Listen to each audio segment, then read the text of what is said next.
आज हाँ आज बड़ा अच्छा है। नहीं दिख रहे।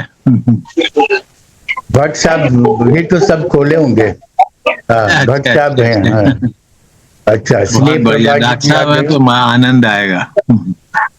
और ये आज वो अरुण जी बताए कि 18 अध्याय तो बहुत हो चुका है, 2 बार हो चुका है।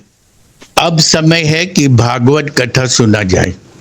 तो हमको भी अरे बहुत बहुत अच्छा। बढ़िया, ये तो इससे तो हाँ बहुत पुण्य मिलता है सुनने से। सुनने से पुण्य मिलता है और अपना चरित्र भी पवित्र बनता है। और अंतिम समय में वो बता रहे थे कि ये जरूर सुनना चाहिए, मोक्ष के लिए ये बहुत अच्छा रास्ता है, मोक्ष के लिए बहुत अच्छा रास्ता है। तो कहे कि इसको तन्मय होके एकदम शुद्ध मन से सुनिए, सांसारिकता को अपने जगह पे रहने दीजिए और एकदम ध्यान से सुनिएगा तो इससे बहुत पुण्य भी मिलेगा और भगवान के क्लोज भी होंगे हम लोग।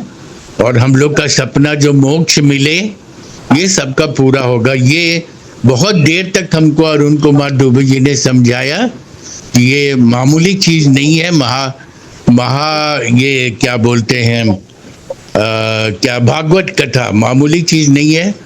तो आप कहिए तो मैं शुरू बोले इसमें सोचने की क्या बात है। और आज भट्ट साहब ने एक नए सन्यासी को भी जोड़ा है। वो बहुत हाँ वो अंबानी के यहाँ वो प्रोग्राम बने सत्संग करते हैं। तो शायद एक रविवार वो भी बोलेंगे। श्याम सुंदर जी नाम है उनका। तो ये सब ईश्वर का मैनेजमेंट है, बहुत अच्छा से मैनेज हो रहा है और नए नए अच्छे अच्छे लोग आ रहे हैं। अब देखिए हम लोगों का अंतिम समय कैसा बीतता है। हाँ कैसे अपने अपने आप व्यवस्था होता चला जा रहा है। वो वाला फोन देना तो। और हमारे गोपाल साहब आ गए हैं और भी बहुत सारे, कुछ 2 मिनट और रुक जाते हैं फिर उसके बाद हम शुरू करेंगे। बाकी सब लोग आएंगे ही, हमने उसमें लिख दिया क्यों नहीं आ रहा है? है।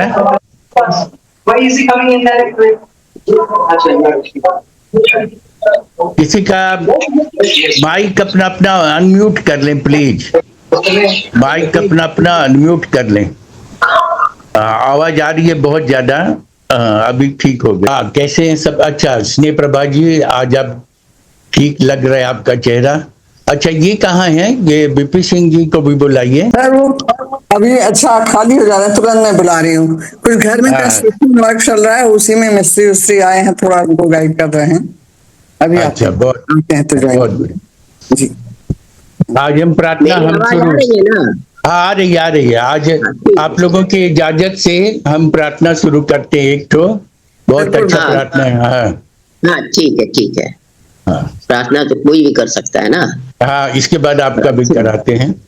नहीं कोई बात नहीं है, और लोगों का भी प्रार्थना होना ही चाहिए ना। हाँ चलो ठीक है।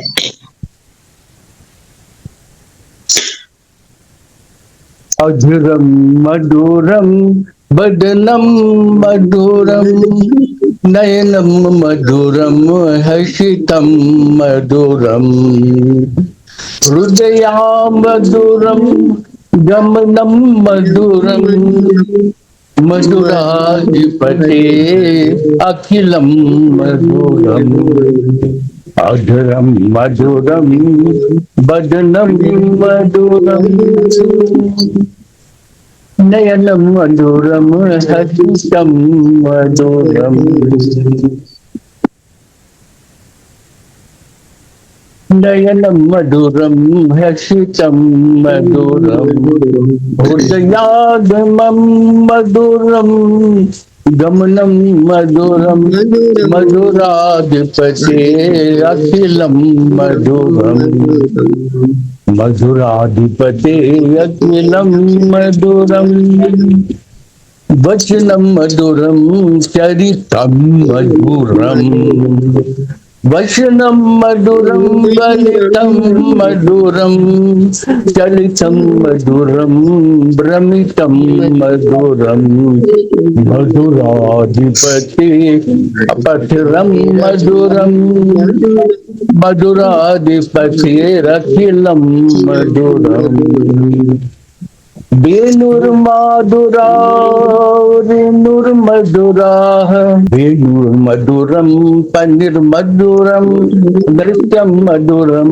सत्यं मधुरं मधुराधिपतिरखिलं मधुरं मधुराधिपतिरखिलं मधुरम् गीतं मधुरं प्रीतं मधुरं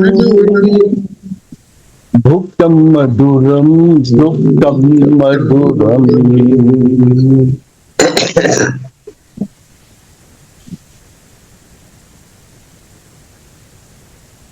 भुक्तं मधुरं सुप्तं मधुरं रूपं मधुरं तिलकं मधुरं मधुराधिपतिरखिलं मधुरम् मधुराधिपतिरखिलं मधुरम् कर्णं मधुरं कर्णं मधुरं हरणं मधुरं समरं मधुरम् कर्णं मधुरं हरणं मधुरं हरणं मधुरं समरं मधुरं वमिठं मधुरं समिठं मधुरं मधुराधिपतिरखिलं मधुरं मधुराधिपतिरखिलं मधुरम् गुंजा मधुरा माला मधुरा जमुना मधुरा वीथी मधुरा शैलिनं मधुरं कमलं मधुरं मधुराधिपतिरखिलं मधुरं मधुराधिपतिरखिलं मधुरं लीला मधुरा युक्तं मधुरं मुक्तं मधुरं दृष्टं मधुरं सृष्टं मधुरं दृष्टं मधुरं सृष्टं मधुरं मधुराधिपतिरखिलं मधुरं मधुराधिपतिरखिलं मधुरं गोपा मधुरा गावा मधुरा श्रुतिर्मधुरा सृष्टिर्मधुरा दलितं मधुरं फलितं मधुरं दलितं फलितं मधुरं मधुराधिपतिरखिलं मधुरं मधुराधिपतिरखिलं मधुरं मधुराधिपतिरखिलं मधुरं। जय श्री कृष्ण। जय श्री कृष्ण। अब आप करना चाहती तो गा लीजिए, आप जो भजन तैयार करके आई हैं। नहीं कोई बात नहीं है, समय का भी तो ध्यान रखना है ना। ठीक है ठीक है ठीक है। आज तो हमारा बहुत बड़ा मैंने अरुण जी ने जो और ये डीजे शर्मा जी ने और एक और सन्यासी आ रहे हैं अगले इतवार को शायद आ जाएं, तो बहुत मतलब वातावरण क्या होने जा रहा है ये भगवान ही जाने। बहुत अच्छा। हाँ दुनियादारी वाले लोग बहुत अच्छा हुआ था। कल का भी हाँ, और ये रिकॉर्डिंग नहीं आ पा रहा है क्या? रिकॉर्डिंग आपको भेज चुका हूँ और अपने ग्रुप में भी डाला जा चुका है, उसको देख लीजिएगा। और फिर हम अब सबको मतलब इंफॉर्मेशन भेजना, रिकॉर्डिंग भेजना, वैसे हमने भेजा। जरूरी नहीं है, जैसे एक जगह चला जाता है ना तो उससे तो आदमी देख ही सकता है। नहीं मेरे ग्रुप में है और आपको स्पेशली भेजा है, आपको भेजा है, स्नेह प्रभा जी को भेजा है, डीजे शर्मा को भेजा है, खान जी को भेजा है, सबको भेजा है। जो लोग कल उपस्थित थे ना सबको मैंने एक एक करके भेज दिया, उसमें आप लोग देख लीजिएगा। बहुत बहुत बढ़िया, बहुत अच्छा काम। हाँ बहुत अच्छा, हाँ बहुत अच्छा।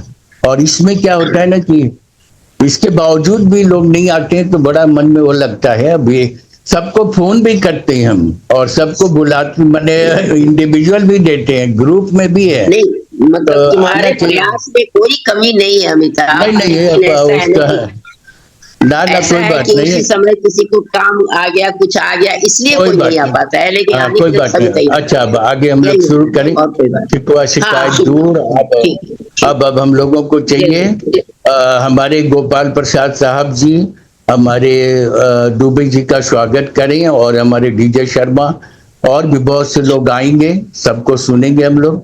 तो गोपाल प्रसाद साहब आप प्लीज आज हमारे भगवत कथा का शुरुआत कर दीजिए। हमारा वेबिनार ग्रुप धन्य हो जाएगा। आप भी पवित्र आदमी हैं तो हम आपसे शुरू करवाते हैं। बहुत धन्यवाद। हमारी आवाज नहीं है ना? बहुत अच्छी आ रही है, बहुत अच्छी आ रही है।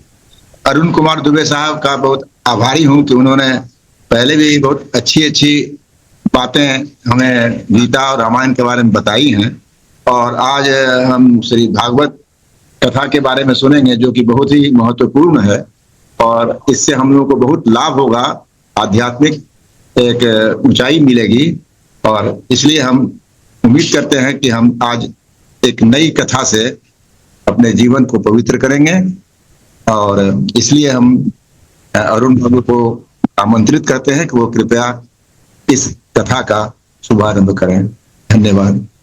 आज प्रथम द्वितीय और तृतीय 3 चैप्टर वो बताएंगे, और उसके बाद थोड़ा सा रामायण का भी झलक गा के सुनाएंगे, और एक बड़े महापुरुष का जीवनी बताएंगे, है ना।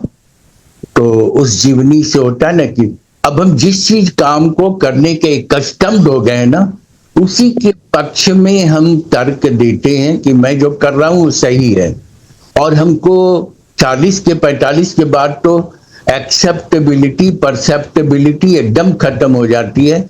जो मैं कर रहा हूं वही सही है, और जो दूसरे कर रहे हैं ये गलत है, और आप नहीं कर रहे तो आप इम्प्रैक्टिकल आदमी, ये सब दुविधा आता है। तो बड़े बड़े संतों ने इस दुविधा को कैसे दूर किया, और किस तरह से उन्होंने ईश्वर की शरणागति प्राप्त की, इसके बारे में भी वो एक संत का, एक महापुरुष का चर्चा करेंगे। क्या जाने प्रैक्टिकल आदमी के दिमाग में ये आ जाए तो हमारा ये सत्संग ही उनको मुक्ति दिलाने में सहायक होगा। ये उन्होंने बताया। मैं इतना क्यों बोल रहा हूं, इतना उन्होंने हमको समझाया कि आज एकदम मन से पूरे, आपसे कोई पैसा नहीं मांगा जा रहा है। हम प्रैक्टिकल आदमी हैं ही नहीं, और प्रैक्टिकल आदमी से बहुत दूर रहते हैं, पहचान भी जाते हैं। तो पैसा कमाने के लिए मेरा ग्रुप नहीं है, ये ग्रुप है ईश्वर को पाने का। और हमारे ग्रुप में जितने भी लोग जुड़े हैं वो लोग केवल तन मन धन से हमारे इसमें जुड़े रहें, और पवित्र मन से इसको सुने, और ईश्वर के करीब जाने का समय हम लोगों का आ गया है, और उनसे रिश्ता जोड़े। प्रैक्टिकल लोगों को भी यदि मन रुचि हो तो आए, नहीं तो ठीक है अपने दुनियादारी में लुप्त रहें। हम लोग दोनों काम बहुत सावधानी से बहुत अच्छा से चला रहे हैं। अब तक तो भगवान ने सफलता दी है, अब तक तो निभाया है, आगे भी निभा देना। भगवान मेरी नैया उस पार लगा देना। अब तो यही संकल्प है। दुनिया में बहुत उपलब्धियां हम लोगों ने पा ली है। जलने वाले जला करें, मरने वाले मरा करें। हम लोगों के मरने का समय आया है, तो अब इस समय हमको ईश्वर से मिलने की इच्छा हो रही है। तो उसके लिए जो प्रयास करना है करेंगे, जिसके लिए हमको आज कम से कम 1 घंटा दुबे जी ने समझाया है, वो मेरे नस नस में घुस गया है। हम बहुत आभारी हैं दुबे जी के, डीजे शर्मा जी के, और कृष्णानंद जी थोड़ा चले गए, कुछ प्रैक्टिकल हमको लगे, लेकिन फिर भी उन्होंने हम लोगों को कृष्ण भगवान से जोड़ा है। ये तो हम याद रखेंगे, अच्छाई भी याद रखेंगे। हमारे गणेश दास जी भी आ गए हैं, और हमारे गार्जियन गोपाल प्रसाद साहब की भी अनुमति मिल गई है। तो भूमिका थोड़ा बता दिए। तो आप सभी कोई कितना भी जरूरी काम हो ना, तो आप अपने इस ये भगवत कथा में जरूर रहिएगा। ये 50 लाख 60 लाख खर्चा करके भागवत कथा आयोजित होता है। और अरुण कुमार दुबे जी ने यह भी बताया है कि गीता में लिखा हुआ है कि धन की इच्छा से सत्संग में भाग लेने वालों को उसका फल नहीं मिलता है, उसका फल नहीं मिलता है। हम यहाँ पे लगे हुए हैं और इच्छा कर रहे हैं कि इससे कुछ कमा लें, ये इच्छा छोड़ दीजिए अब सब कुछ भूल करके और सीधे कृष्ण की शरण में आइए। कृष्णम शरणम गच्छामि। और हम अपने गुरुदेव जो हमको गुरुदेव बोलते हैं उनको मैंने पढ़ाया, सर्टिफिकेट दिया, लेकिन अब हमको महसूस हो रहा है कि ये हमारे गुरुदेव हैं। तो आप दुबे जी शुरू कीजिए। आपकी भाषा जो मेरे दिल में इतनी लगी, लोगों को भी वो भाषा बतानी जरूरी थी, और आप भागवत कथा से ही शुरू करें। प्रभाव सारी चीजें जो आपने बताया और संलग्नता जो आपने हमको समझाया, मैंने लोगों को बता दिया। गणेश दास जी लंदन से आ गए हैं, वहां से भी सुन रहे हैं और बहुत लोगों को खबर किया। तो ठीक है, जिसको आना है आए, नहीं आना है तो इतना बड़ा प्रसाद से वंचित रह जाएगा, ये तो कहेंगे हम।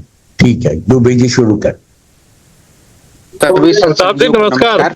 नमस्कार सर, नमस्कार सर। दुबे जी आपको बहुत बहुत नमस्कार। और हम तो साक्षात जो है अमिताभ जी के संरक्षण में आ गए हैं।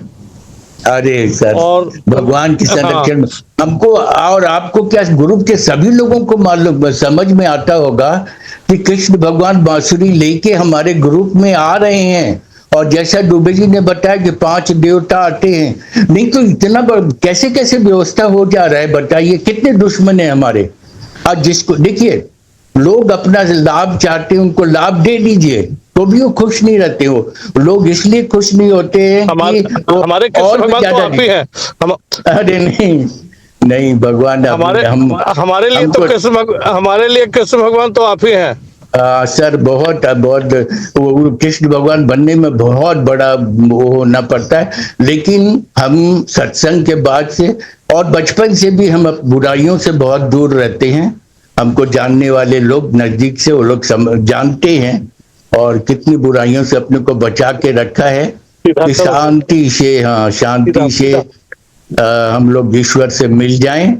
हमारी बुआ संत थी, उन्होंने बताया था कि जीवन रहते रहते जीवन नहीं रहने का स्थान बना लो।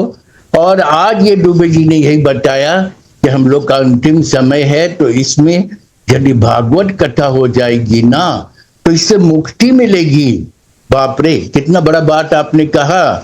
वो तो जयपुर तो एक बहाना था, और महल 2 महल सब चीज कुछ मेरे साथ थोड़ी जाएगा। 15 लाख का, अभी 14 करोड़ का ऑफर कर रहे थे उस प्रोजेक्ट का। हमने बोरा साहब से पूछा तो उन्होंने कहा अमिताभ जी फाइनेंशियल इंडल्जमेंट से दूर रहिए। हाँ, कितना बड़ा बात, यही पिताजी ने हमारे बात सिखाई थी।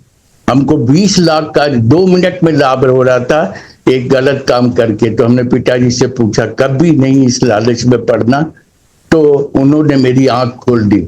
हमारे ग्रुप में और बोले मेरा 74 बरस उम्र हो गया, मैं बुढ़ा हो गया हूँ, अब तो हमको ऊपर जाने, सबको यही बात कर रहे हैं। तो हम लोगों को यदि भगवान अवसर दे रहे हैं, हमारे गेट पे खड़े होके बुला रहे हैं, और हमारे ये शर्मा जी और दुबे जी और एक कौन बाबा को आज भट्ट साहब ने जोड़ा है, वो भी बड़ी श्रद्धा से आने वाले को बहुत अच्छा, और वो अंबानी और बड़े बड़े लोगों के यहाँ अपना सत्संग देते हैं। हमारे वेबिनार में आने के लिए उन्होंने सहमति दे दी। तो क्या ये पता नहीं चल रहा है कि हम भगवान के कितने करीब हैं? इसलिए बहुत ध्यान से आज सुनिएगा, बहुत बड़ा दिन है। और ये उन्होंने कहा है कि 1 वर्ष में मेरा ये पूरा हो जाएगा, और सुनने वालों को निश्चित रूप से 90% चांस है कि मुक्ति मोक्ष मिलेगा, क्योंकि वो अपने आप अपने को बुराई से हटा लेंगे, कुछ बोलने की जरूरत ही नहीं पड़ेगी। और ये अमृत है, ये अमृत का पान करिए।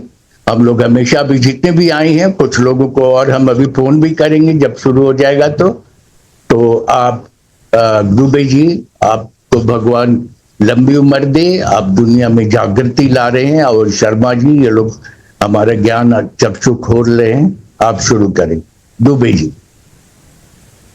ओ ओम नमो भगवते वासुदेवाय। ओम नमो भगवते अविनाश प्रसाद, स्वागत है। ओम नमो भगवते वासुदेवाय। ओम अज्ञानतिमिरान्धस्य ज्ञानाञ्जनशलाकया चक्षुरुन्मीलितं येन तस्मै श्री गुरुवे नमः। जय हो गुरु श्रील प्रभुपाद की जय। ओम नमो भगवते वासुदेवाय। नारायणं नमस्कृत्य नरं चैव नरोत्तमं देवी सरस्वती व्यासं ततो जयमुदीरयेत्। नष्टप्रायेषु भद्रेषु नित्यं भागवत सेवया भगवती उत्तम श्लोके भक्तिर्भवति नैष्टिकी। जय श्री प्रभुपाद की जय।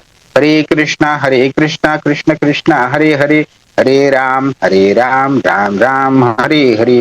हरे कृष्ण कृष्ण कृष्ण हरे हरे, हरे राम राम राम हरे हरे। सभी सत्संगियों को जय हो, पंचदेवों की जय हो, धर्म की जय हो। सभी सत्संगी भक्त लोग, बड़ा हमारा सौभाग्य रहा कि इस वेबिनार अमिताभ के प्लेटफॉर्म पर हमें भगवान का प्रिय होने का सौभाग्य मिला। भगवत गीता में 18वें अध्याय में पहले से लेकर 18वें को पढ़ते पढ़ते दूसरी तीसरी बार पढ़ते पढ़ते हम यहाँ पर पहुंचे कि भगवान ने कहा है कि वो व्यक्ति मुझे सबसे प्रिय है जो मेरे इस ज्ञान का प्रचार प्रसार करता है। न तो उसके समान कोई मेरे प्रिय था, न है और न आगे रहेगा।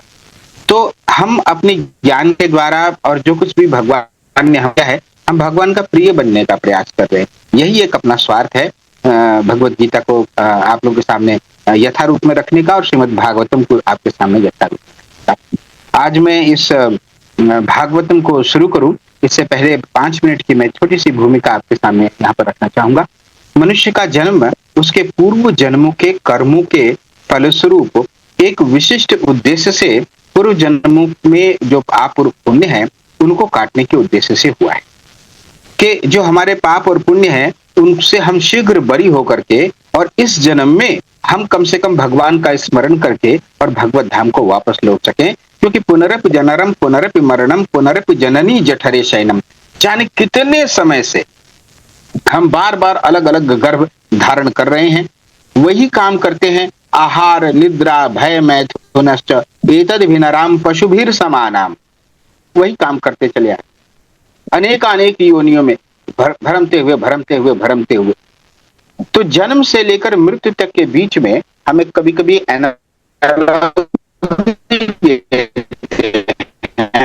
मैं शिक्षा जगत से जुड़ा हुआ व्यक्ति हूँ। इसी तरह से हमारे जब जन्म होता है और उसके बाद फिर मार्च और अप्रैल में उसका एग्जाम होता है। Every exam gives the student an opportunity to be promoted to the next higher class.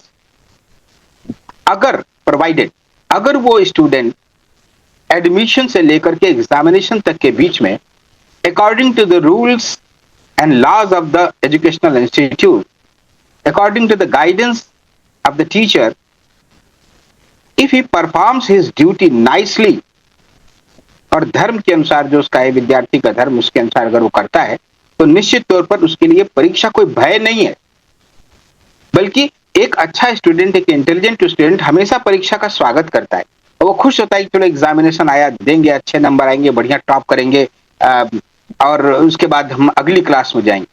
In examination gives him an opportunity to be rewarded. कौन डरता है?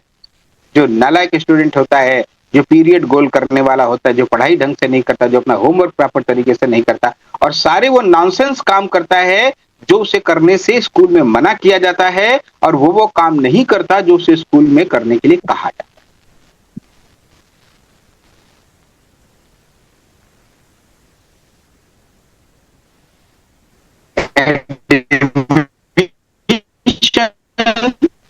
आवाज कट रही है अरुण बाबू। हमारा मृत्यु के ही ये परीक्षा हो, मृत्यु के समय ही इस बात की परीक्षा होगी कि हमने अपने जीवन किस प्रकार से गुजारा।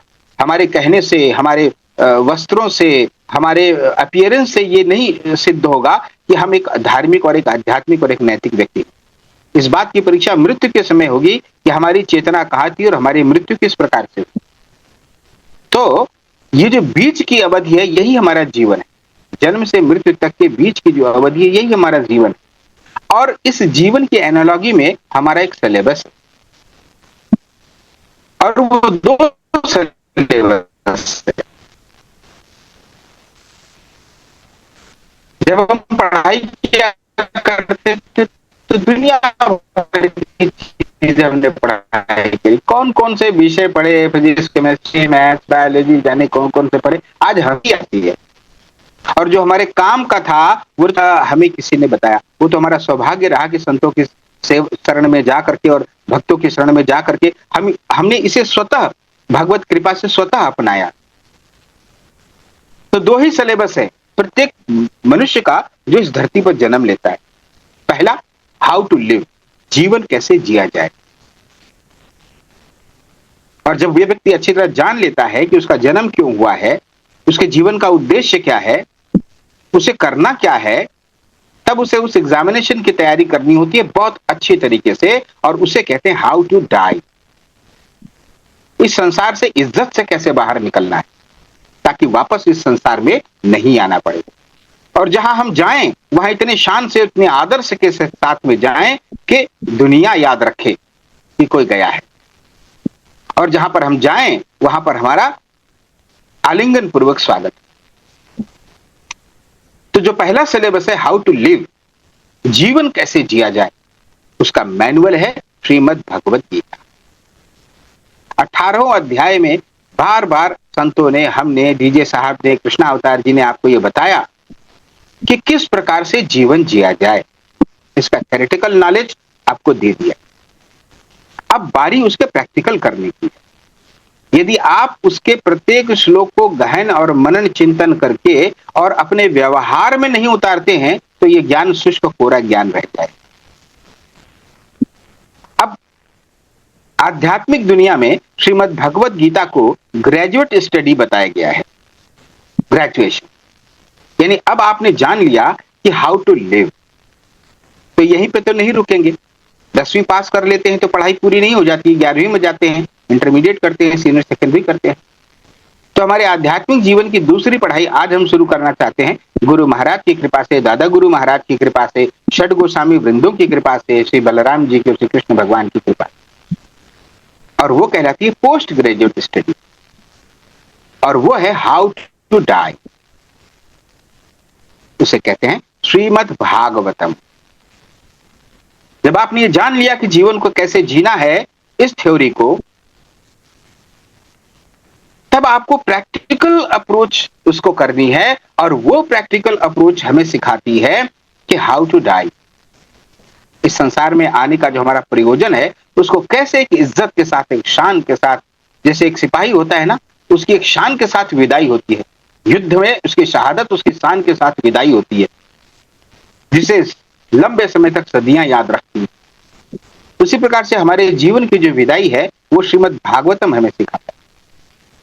आज साथ में हम इसकी भी चर्चा करेंगे कि ये जो दोनों थ्योरीज हैं, इन दोनों थ्योरीज को जानकर, समझकर, मनन कर जिन्होंने इसे अपने जीवन में उतारा, भगवत गीता का 18वां अध्याय जहां पर बताया हमारे डीजे साहब ने कि मनमना भव मद भक्तो मदयाजी माम नमस्कुरु, मन ही मन मेरा चिंतन कर, मन मेरा भक्त बन जा, मुझे नमस्कार कर, मां में वैश्य संशया, तू मुझे पाएगा, इसमें कोई संशय नहीं। पूरी बोल रही है ना कि सिर्फ इतना है कि मन ही मन मेरा चिंतन कर, मेरा भक्त बन जा, मुझे नमस्कार कर, मेरी पूजा कर, सदैव मेरे अपने मन को मेरे में बिल्कुल रत कर दे, तो निश्चित रूप से मुझे प्राप्त करेगा। तो इस थ्योरी को जिन्होंने अपने जीवन में अपनाया, प्रैक्टिकली उन्होंने भगवान को पाया उन्होंने भगवान को पूर्व काल में भी पाया, आज हमारे सामने भी पाया।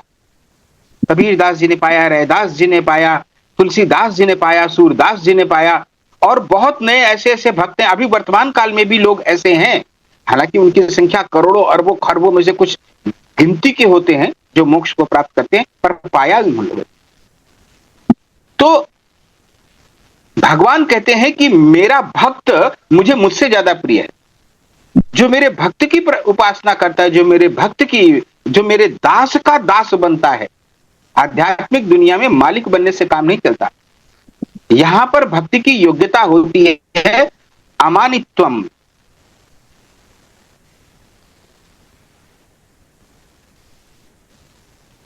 विनम्रता। हम भगवान को कहेंगे मैं क्या हूं, मेरा स्थान तो इतना नीच है, मैं इतना नीच हूं कि मैं आपकी ओर देख भी नहीं सकता, मैं तो आपके दासों के दासों के दासों के दासों का दास हूं। ये अमानित्वम भगवान को अत्यंत। तो भगवान कहते हैं कि जो मेरे भक्तों का प्रिय होता है, जो मेरे संतों का प्रिय होता है, जो मेरे राह पर चलने वाले मुझे अति प्रिय जन भक्तों और संतों के चरणों की रज लेता है, वह मुझे अत्यंत प्रिय। तो आज हम 3 विषयों पर चर्चा करेंगे। पहला तो ये कि जब ग्रेजुएट स्टडी हो गई तो हमें पोस्ट ग्रेजुएट स्टडी सीखनी है कि हम कैसे शान के साथ जाएं यहां से, कि दोबारा इस भौतिक जेल में वापस नहीं लौटना पड़े। आप उसे मोक्ष कह सकते हैं, मैं मोक्ष से भी एक सीढ़ी ऊपर जाता हूं। भक्त लोग मोक्ष को ज्यादा तवज्जो नहीं देते। मोक्ष दरवाजे पे खड़ी रहती है, कहती है मुझे स्वीकार कर लो। वो उसके सिर पर पैर रखकर लांग कर आगे चले जाते हैं। उन्हें वैकुंठ लोक जाना होता है, उन्हें गोलोक धाम जाना होता है, जहां पर भगवान के साथ प्रत्यक्ष उनका सेवा विनिमय का व्यापार चलता है। भगवान की वो सेवा करते हैं और बदले में भगवान सोचते हैं मैं इनकी क्या सेवा करूं। जो संबंध भगवान का गोप और गोपियों के साथ में था, जो संबंध भगवान का उनके भक्तों के साथ में होता है, उस रस का आनंद लेना चाहते हैं। उनके लिए मोक्ष का जो सूखा गन्ना है वो कोई ज्यादा इंपॉर्टेंट नहीं होता। तो श्रीमद् भागवतम हमें वो अवसर हमें प्रदान करती। व्यास देव जी ने जब सकल वेद पुराणों उपनिषदों सबकी रचना कर दी, इतना करने के बाद भी उनके मन में चैन नहीं आया, बड़े उदास बैठे हुए थे। उनके गुरु नारद जी टहलते हुए आए, आदर सत्कार किया, व्यास जी ने उनको बैठाया।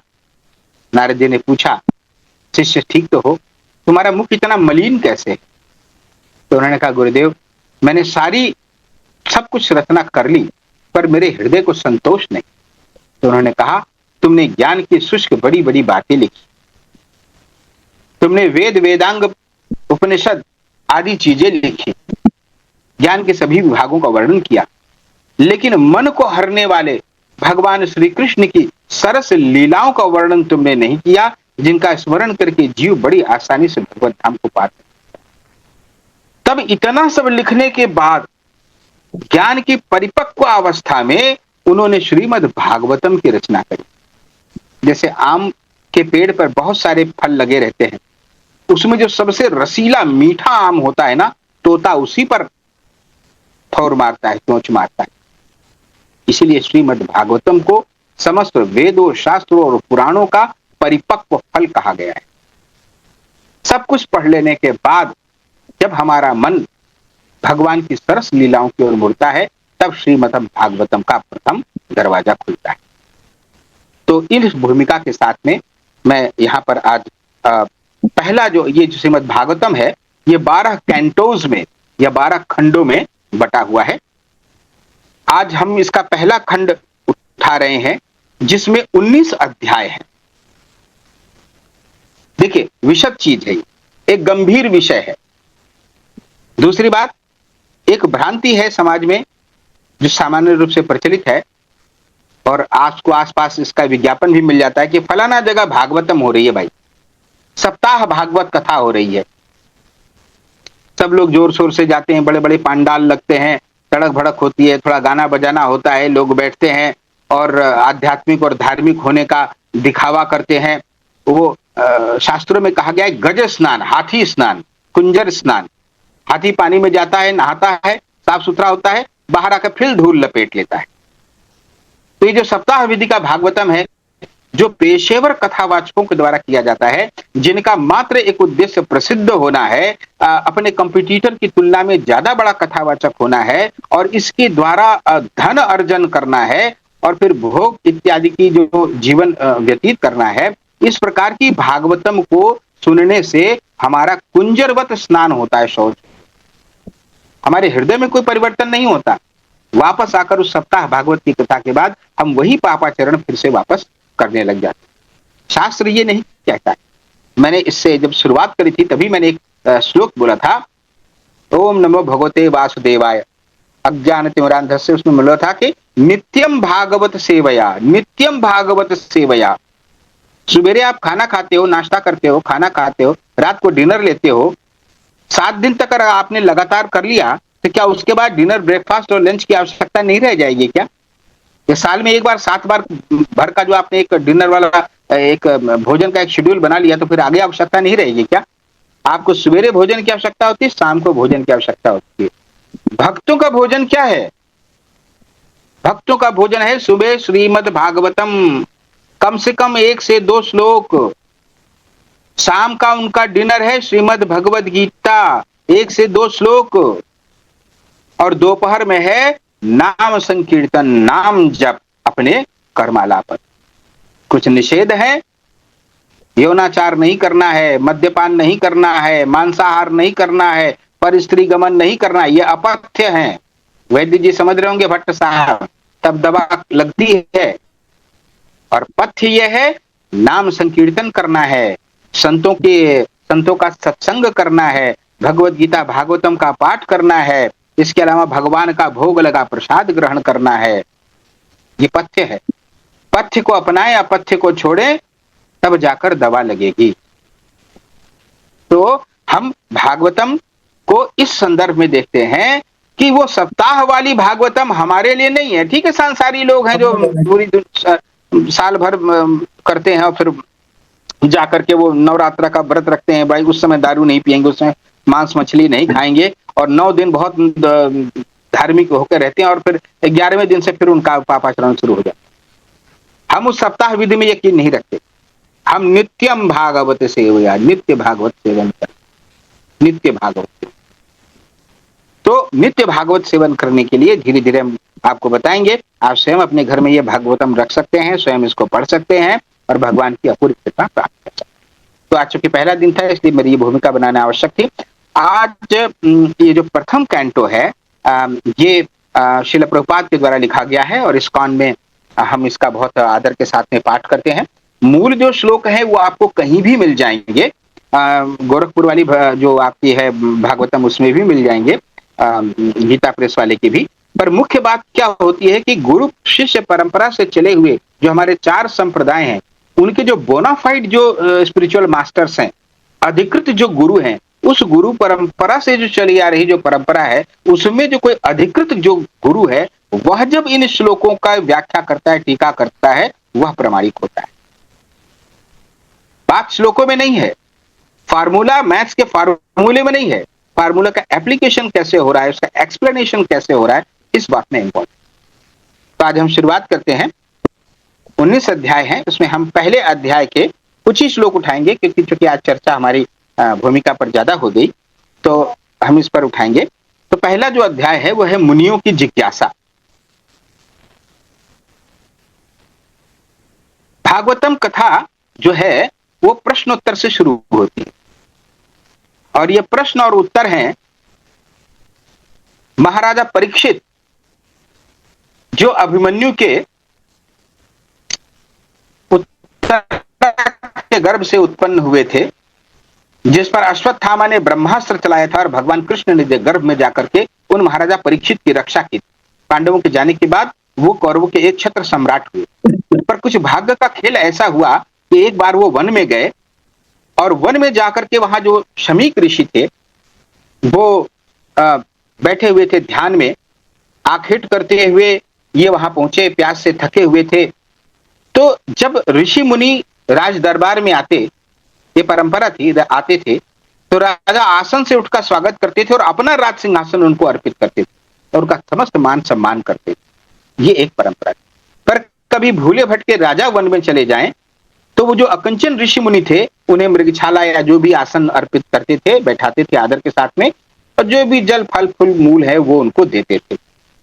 शमीक ऋषि जो है वो ध्यान में बैठे हुए थे और राजा ने प्यास से व्याकुल थे और उन्होंने वहां जाकर के पानी मांगा, लेकिन चूंकि वे अर्ध उन्मीलित नेत्रों से थे, यानी आधी आंखें खुली और आधी बंद, जिसकी ध्यान में संस्तुति की जाती है, उस प्रकार से बैठे हुए थे, तो वो राजा की उपस्थिति का भान नहीं कर पाए। राजा चूंकि पूर्णतः भौतिक अवस्था में थे, हालांकि परीक्षित बहुत उच्च थे, उन्होंने गर्भावस्था में ही भगवान श्री कृष्ण के दर्शन किए थे, लेकिन भगवान की कुछ योजना अजीब सी होती है, उन्हें ये श्रीमद् भागवतम प्रकट करना था। तो अपना अपमान समझकर क्रोध में उन्होंने पास में पड़ा हुआ एक मरा हुआ सर्प अपने तीर की नोक से उठाया और शमीक ऋषि के गले में लपेट दिया और चले गए कि यहाँ तुम जो है वो काठ के जैसे बैठे हुए हो और मैं यहाँ पर आया, मुझे जल भी नहीं दिया। चले गए। यह बात जाकर के आश्रम में निवास करने वाले कुछ शिष्यों ने शमीक ऋषि के पुत्र को बताई, जो 10 वर्षीय बालक था, ब्रह्म तेज से युक्त। जैसे बताया कि तुम्हारे पिताजी वहां ध्यान में बैठे थे और कुरुवंश के प्रतापी राजा इस प्रकार तुम्हारे पिता का अपमान किया, वह सांप उनके गले में लपेट दिया। तो आप समझिए कि ब्रह्म तेज क्या होता है। तो जिन लोगों ने इसका जीवन में रखा, कितनी पावर आ जाती है उनके अंदर। हालांकि इस पावर का उपयोग गलत है, पर पावर तो आ जाती है।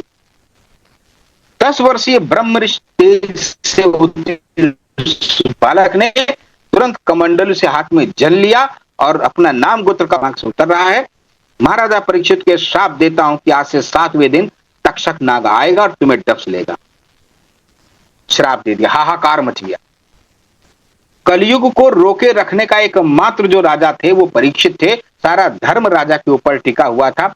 जब ये हाहाकार पता चला, शमीक ऋषि को पता चला, तो बड़े दुखी हुए। उन्होंने अपने पुत्र को ताड़ा कि तुमने ऐसा क्यों किया, इतने धर्मात्मा राजा को तुमने श्राप क्यों दिया। और ये बात जब परीक्षित जी को पता चली, तो यद्यपि वो चाहते तो इस श्राप को जो है वो इसका प्रतिकार कर सकते थे, इतनी उनके पास सामर्थ्य थी, लेकिन उन्हें इस श्राप को स्वीकार किया और तुरंत राजपाट छोड़ करके वो चल दिए। और इस प्रकार से त्याग करके वो चले गए गंगा जी के तट पर, वहां जाकर के बैठे। ऋषि मुनियों की सभा गई, वहां उन्होंने उनसे प्रश्न किया कि एक मरणशील व्यक्ति के लिए क्या कर्तव्य होना चाहिए। What he should do if a person is going to die? What he has to do? ये प्रश्न इतना बड़ा था कि अनेक वहां पर ऋषि बैठे हुए थे, हजारों ऋषि मुनि बैठे हुए थे और वो आपस में विचार विमर्श कर रहे थे, लेकिन किसी को उसका उत्तर नहीं सूझ रहा था। उसी समय महाराजा व्यासदेव के पत्नी गर्भवती थी, 16 वर्षों से जो गर्भवती थी, और गर्भ में बैठे हुए शुकदेव जी गर्भ से बाहर नहीं आ रहे थे कि मैं अगर बाहर जाऊंगा तो मैं भौतिक जगत के माया जाल में फंस जाऊंगा। उनकी माता को अपार पीड़ा हो रही थी। तो व्यासदेव जो स्वयं भगवान के अंशावतार थे, उन्होंने भगवान से प्रार्थना करी। भगवान स्वयं वहां पर उपस्थित हुए और उन्होंने सुखदेव जी को ये आश्वस्त किया कि तुम बाहर आओगे, तुम कभी भी माया से प्रभावित नहीं होगे। तो सुखदेव जी 16 वर्ष के बालक के रूप में पैदा हुए और पैदा होते ही उठकर वो संसार त्याग कर चल दिए। खून से पूरा उनके शरीर पर लगा हुआ था, जरायु उनके लिपटी हुई थी और उठकर वो दिए संसार को त्याग कर। पीछे पीछे पुत्र मोह से व्यथित होकर के व्यासदेव जी उनके पीछे पीछे चले कि हे पुत्र रुक जाओ, तुम कहां जाते हो। उन्होंने कोई जवाब नहीं दिया। उनके बदले में लताओं और पेड़ों ने व्यासदेव को जवाब दिया, बड़ा धार्मिक और आध्यात्मिक जवाब। वही जो सुखदेव जी हैं, वही उसी अवस्था में चलते चलते चलते चलते चलते चलते जब वो गंगा के तट पर पहुंचे, 16 वर्षीय बिल्कुल नंग धड़ंग वहां पहुंचे, तो वहां पूरी ऋषियों की सभा बैठी हुई थी और जहां पर परीक्षित जी ने वो यक्ष प्रश्न पूछा था, और वहां पर जब सुखदेव जी का आगमन हुआ, बिना किसी परिचय के उनके ब्रह्म तेज को देख करके सभी यही समझ गए कि ये तो साक्षात भगवान है और इस प्रश्न का उत्तर तो यही दे सकते। उन्हें व्यास के आसन पर बैठाया गया और फिर वहां से शुरू होती है श्रीमद् भागवतम, जो परीक्षित जी के प्रश्न और सुखदेव जी के उत्तर से शुरू होती है। बाद में यही कथा सुखदेव जी जब जाते हैं नैमिषारण्य में, तो सुखदेव जी के जो शिष्य थे वहां पर सूत गोस्वामी जी वहां बैठे थे। इस सभा में सूत गोस्वामी जी बैठे हुए थे गंगा के तट पर, जब परीक्षित जी का और सुखदेव जी का संवाद हो रहा था। सूत गोस्वामी जी, तो सूत गोस्वामी जी जब बाद में जब कलयुग आ गया, तो जब नैमिषारण्य में जाकर के यही प्रश्न उनसे दोबारा पूछा गया, तो सूत गोस्वामी जी ने इस प्रश्न का वही उत्तर दिया जो सुखदेव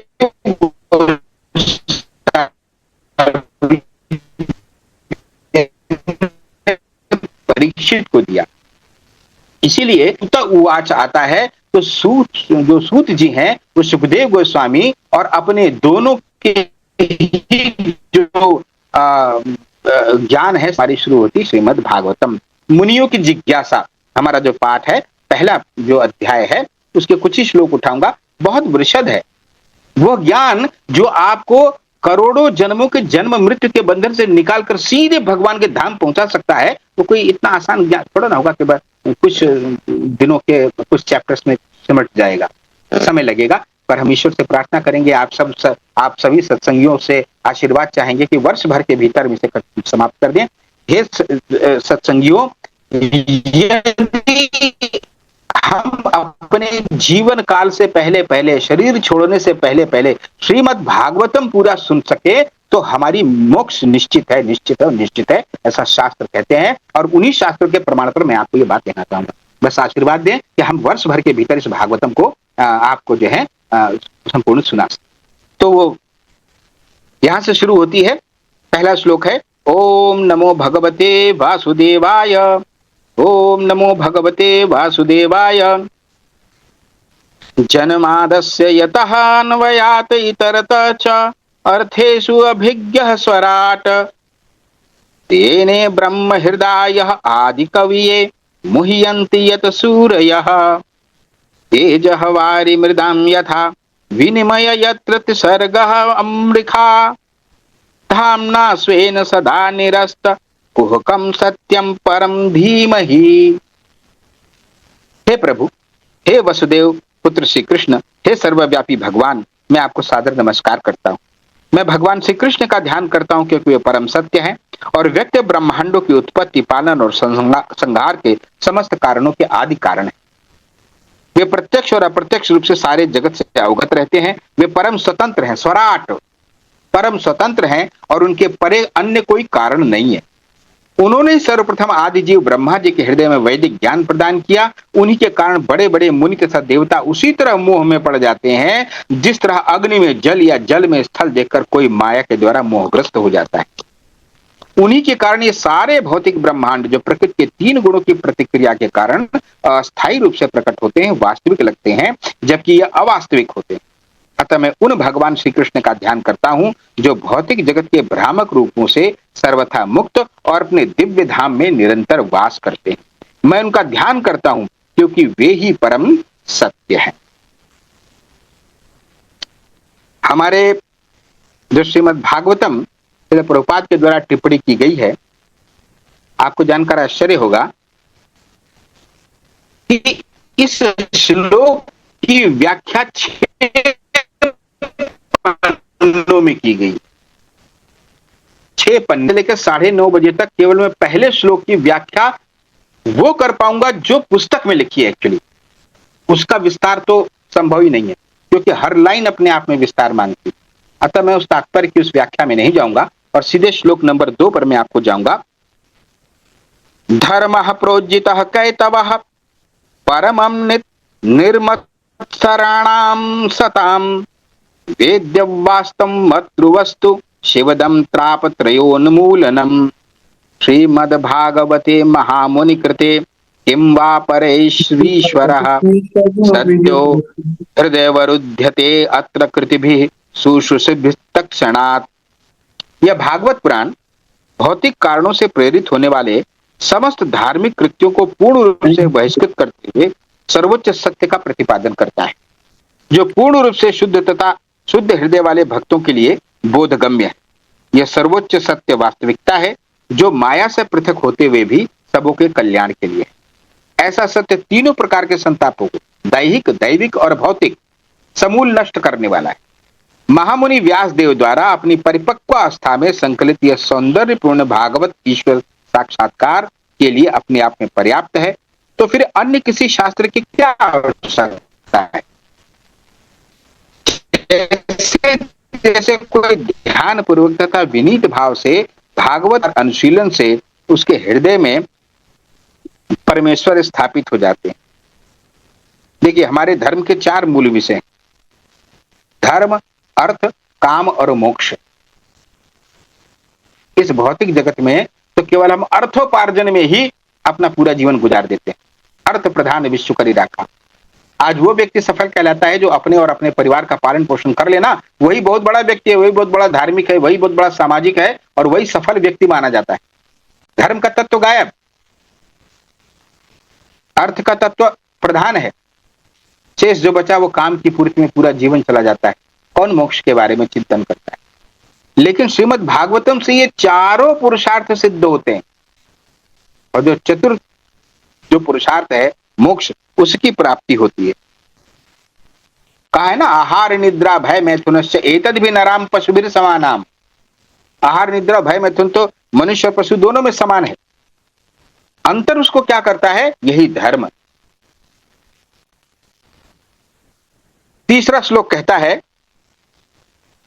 निगम कल्पतरोर गलितम फलम सुख मुखादमृत द्रव संयुतम पिबत भागवतम रसामलयम मुहुर्होरसिका भुवि भावुकाः। हे विज्ञ और भावुक जनों, वैदिक साहित्य रूपी कल्प वृक्ष के इस परिपक्व फल श्रीमद् भागवत को जरा चखो तो। यह श्री सुखदेव गोस्वामी के मुंह से निःसृत हुआ है, अतः यह और भी रुचिकर हो गया है। यद्यपि इसका अमृत रस मुक्त जीवों समेत समस्त जनों के लिए पहले से ही आस्वाद था। चौथे श्लोक पर हम आते हैं, जहां पर यह कथा नैमिषारण्य क्षेत्र में, जहां सूत गोस्वामी जी के द्वारा यह कथा सुनाई जाएगी, बैकग्राउंड में वो कथा चलेगी जो सुखदेव गोस्वामी और परीक्षित राजा के बीच में हुई। चौथा श्लोक उसका संदर्भ देता है, नैमिषे अनिमिष क्षेत्रे ऋषयः शौनकादयः सत्रम स्वर्गाय लोकाय सहस्त्र सममासतः। एक बार नैमिषारण्य के वन में एक पवित्र स्थान पर शौनक आदि महान ऋषिगण भगवान तथा उनके भक्तों को प्रसन्न करने के लिए 1000 वर्षों तक चलने वाले यज्ञ को संपन्न करने के उद्देश्य से एकत्र। कितने ऋषि थे वहां पर आपको पता है? 88,000 ऋषि। कलयुग आ गया था और वे ये सोच रहे थे कि इस कलयुग में मनुष्य की बुद्धि बहुत थोड़ी होगी, आयु बहुत थोड़ी होगी, धर्म का लोप हो चुका होगा, स्मृति बहुत थोड़ी होगी, तो उसके लिए क्या करनी कर्तव्य है, कैसे इस कलयुग के मनुष्य को मुक्ति प्राप्त होगी।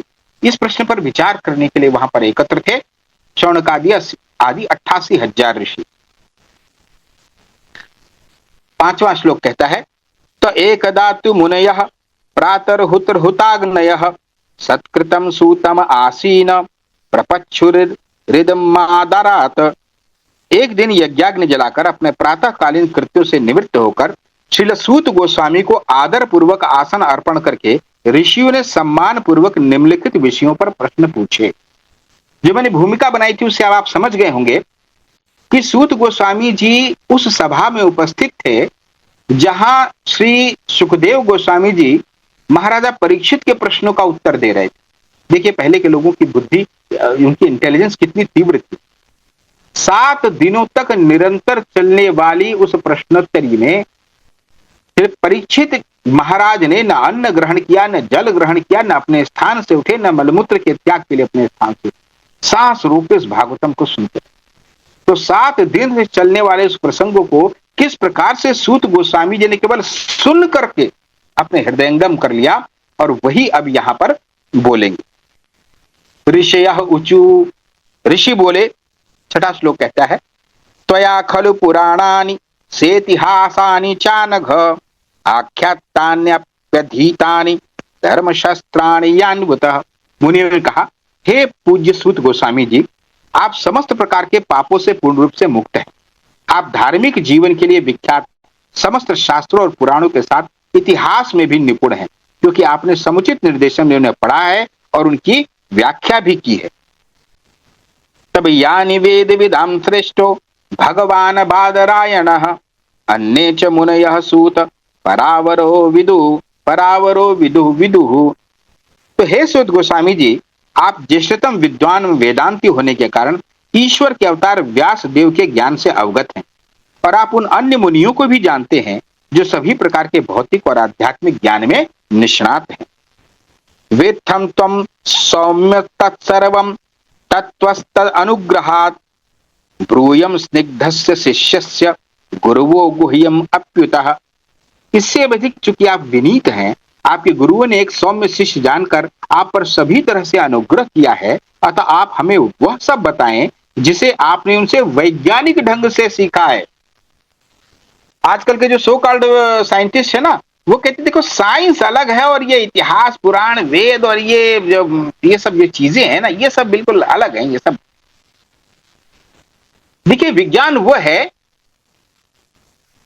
हम जब 10वीं कक्षा में पढ़ा करते थे, एक हमारे विज्ञान के शिक्षक आते थे, तो क्लास में आने के बाद सबसे पहले एक ही वो प्रश्न पूछते थे, विज्ञान की परिभाषा बताओ।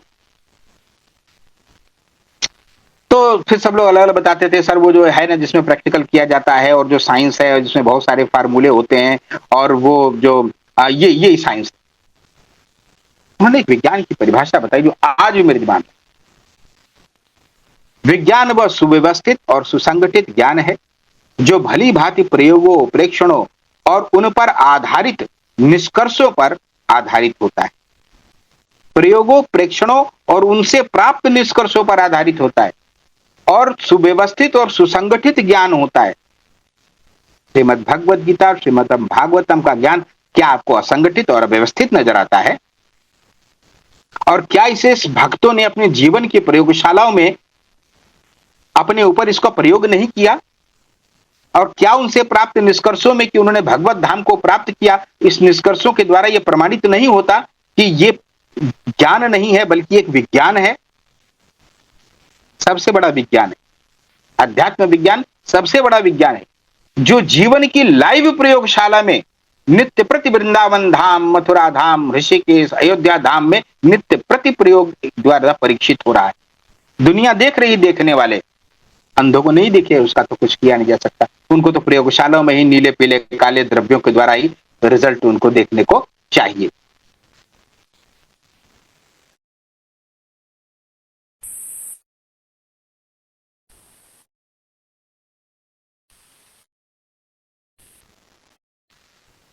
तो 9वें श्लोक में कहते हैं, भक्तम पुंसामेक अंततः श्रेयस हे अतः दीर्घायु के, कि आपने जन साधारण के समग्र एवं परम कल्याण के लिए क्या निश्चय किया?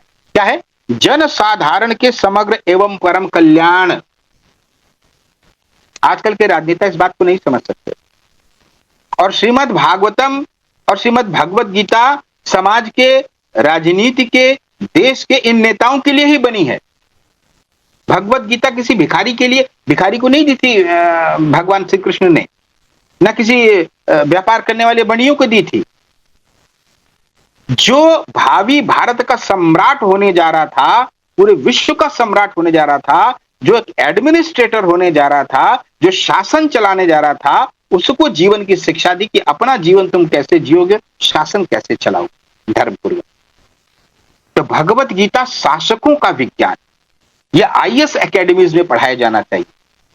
ये देश के सब नेताओं के जो संसद में जाने से पहले और विधानसभा में जाने से पहले एक रिफ्रेशर कोर्स है, उसमें इनको कराया जाना चाहिए।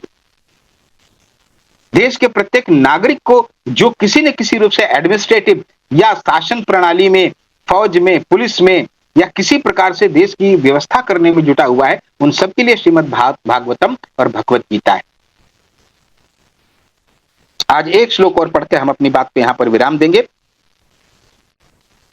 बहुत अच्छी बात बताई है, हम अपने आप को बहुत बड़ा समझते कि मैं बड़ा वैज्ञानिक हूं। आइंस्टीन है साहब, बहुत बड़े वैज्ञानिक है। शास्त्र क्या कहता है? मंद बुद्धि हो तुम, अक्ल नहीं है तुम्हारे बिल्कुल भी।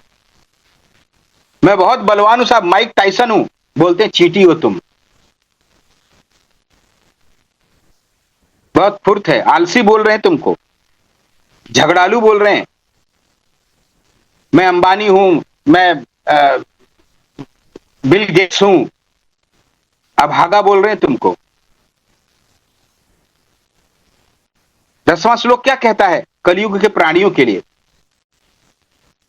प्रायेणाल्प आयुषः सभ्य कलास्मिन युगे जनाः मंदासु मंद मतयो मंद भाग्या ह्युपद्रुताः।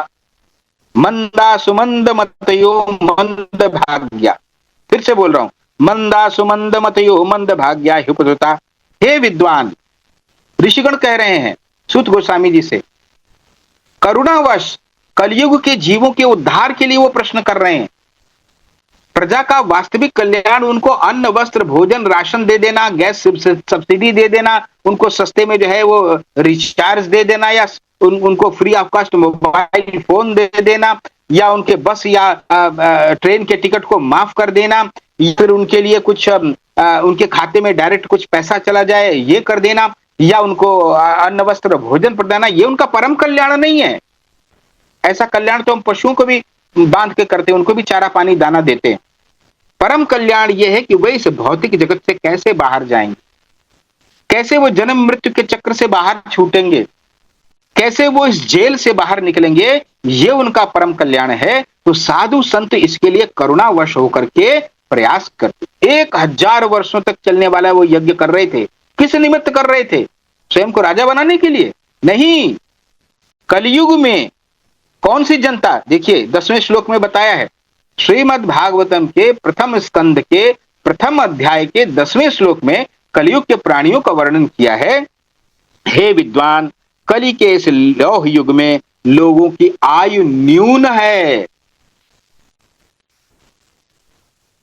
सतयुग में 1 लाख वर्ष की आयु थी, द्वापर में 10,000 वर्ष की। सतयुग में 1 लाख वर्ष की आयु थी और त्रेता में 10,000 वर्ष की, द्वापर में 1000 वर्ष की आयु थी। कलयुग में 100 वर्ष कहते हैं, पर उसमें भी लोग जीते नहीं। पुराणों में तो यह तक लिखा गया है कि आने वाले समय में जो समग्र मनुष्य होगा ना, उसकी आयु 20 वर्ष की मात्र होगी।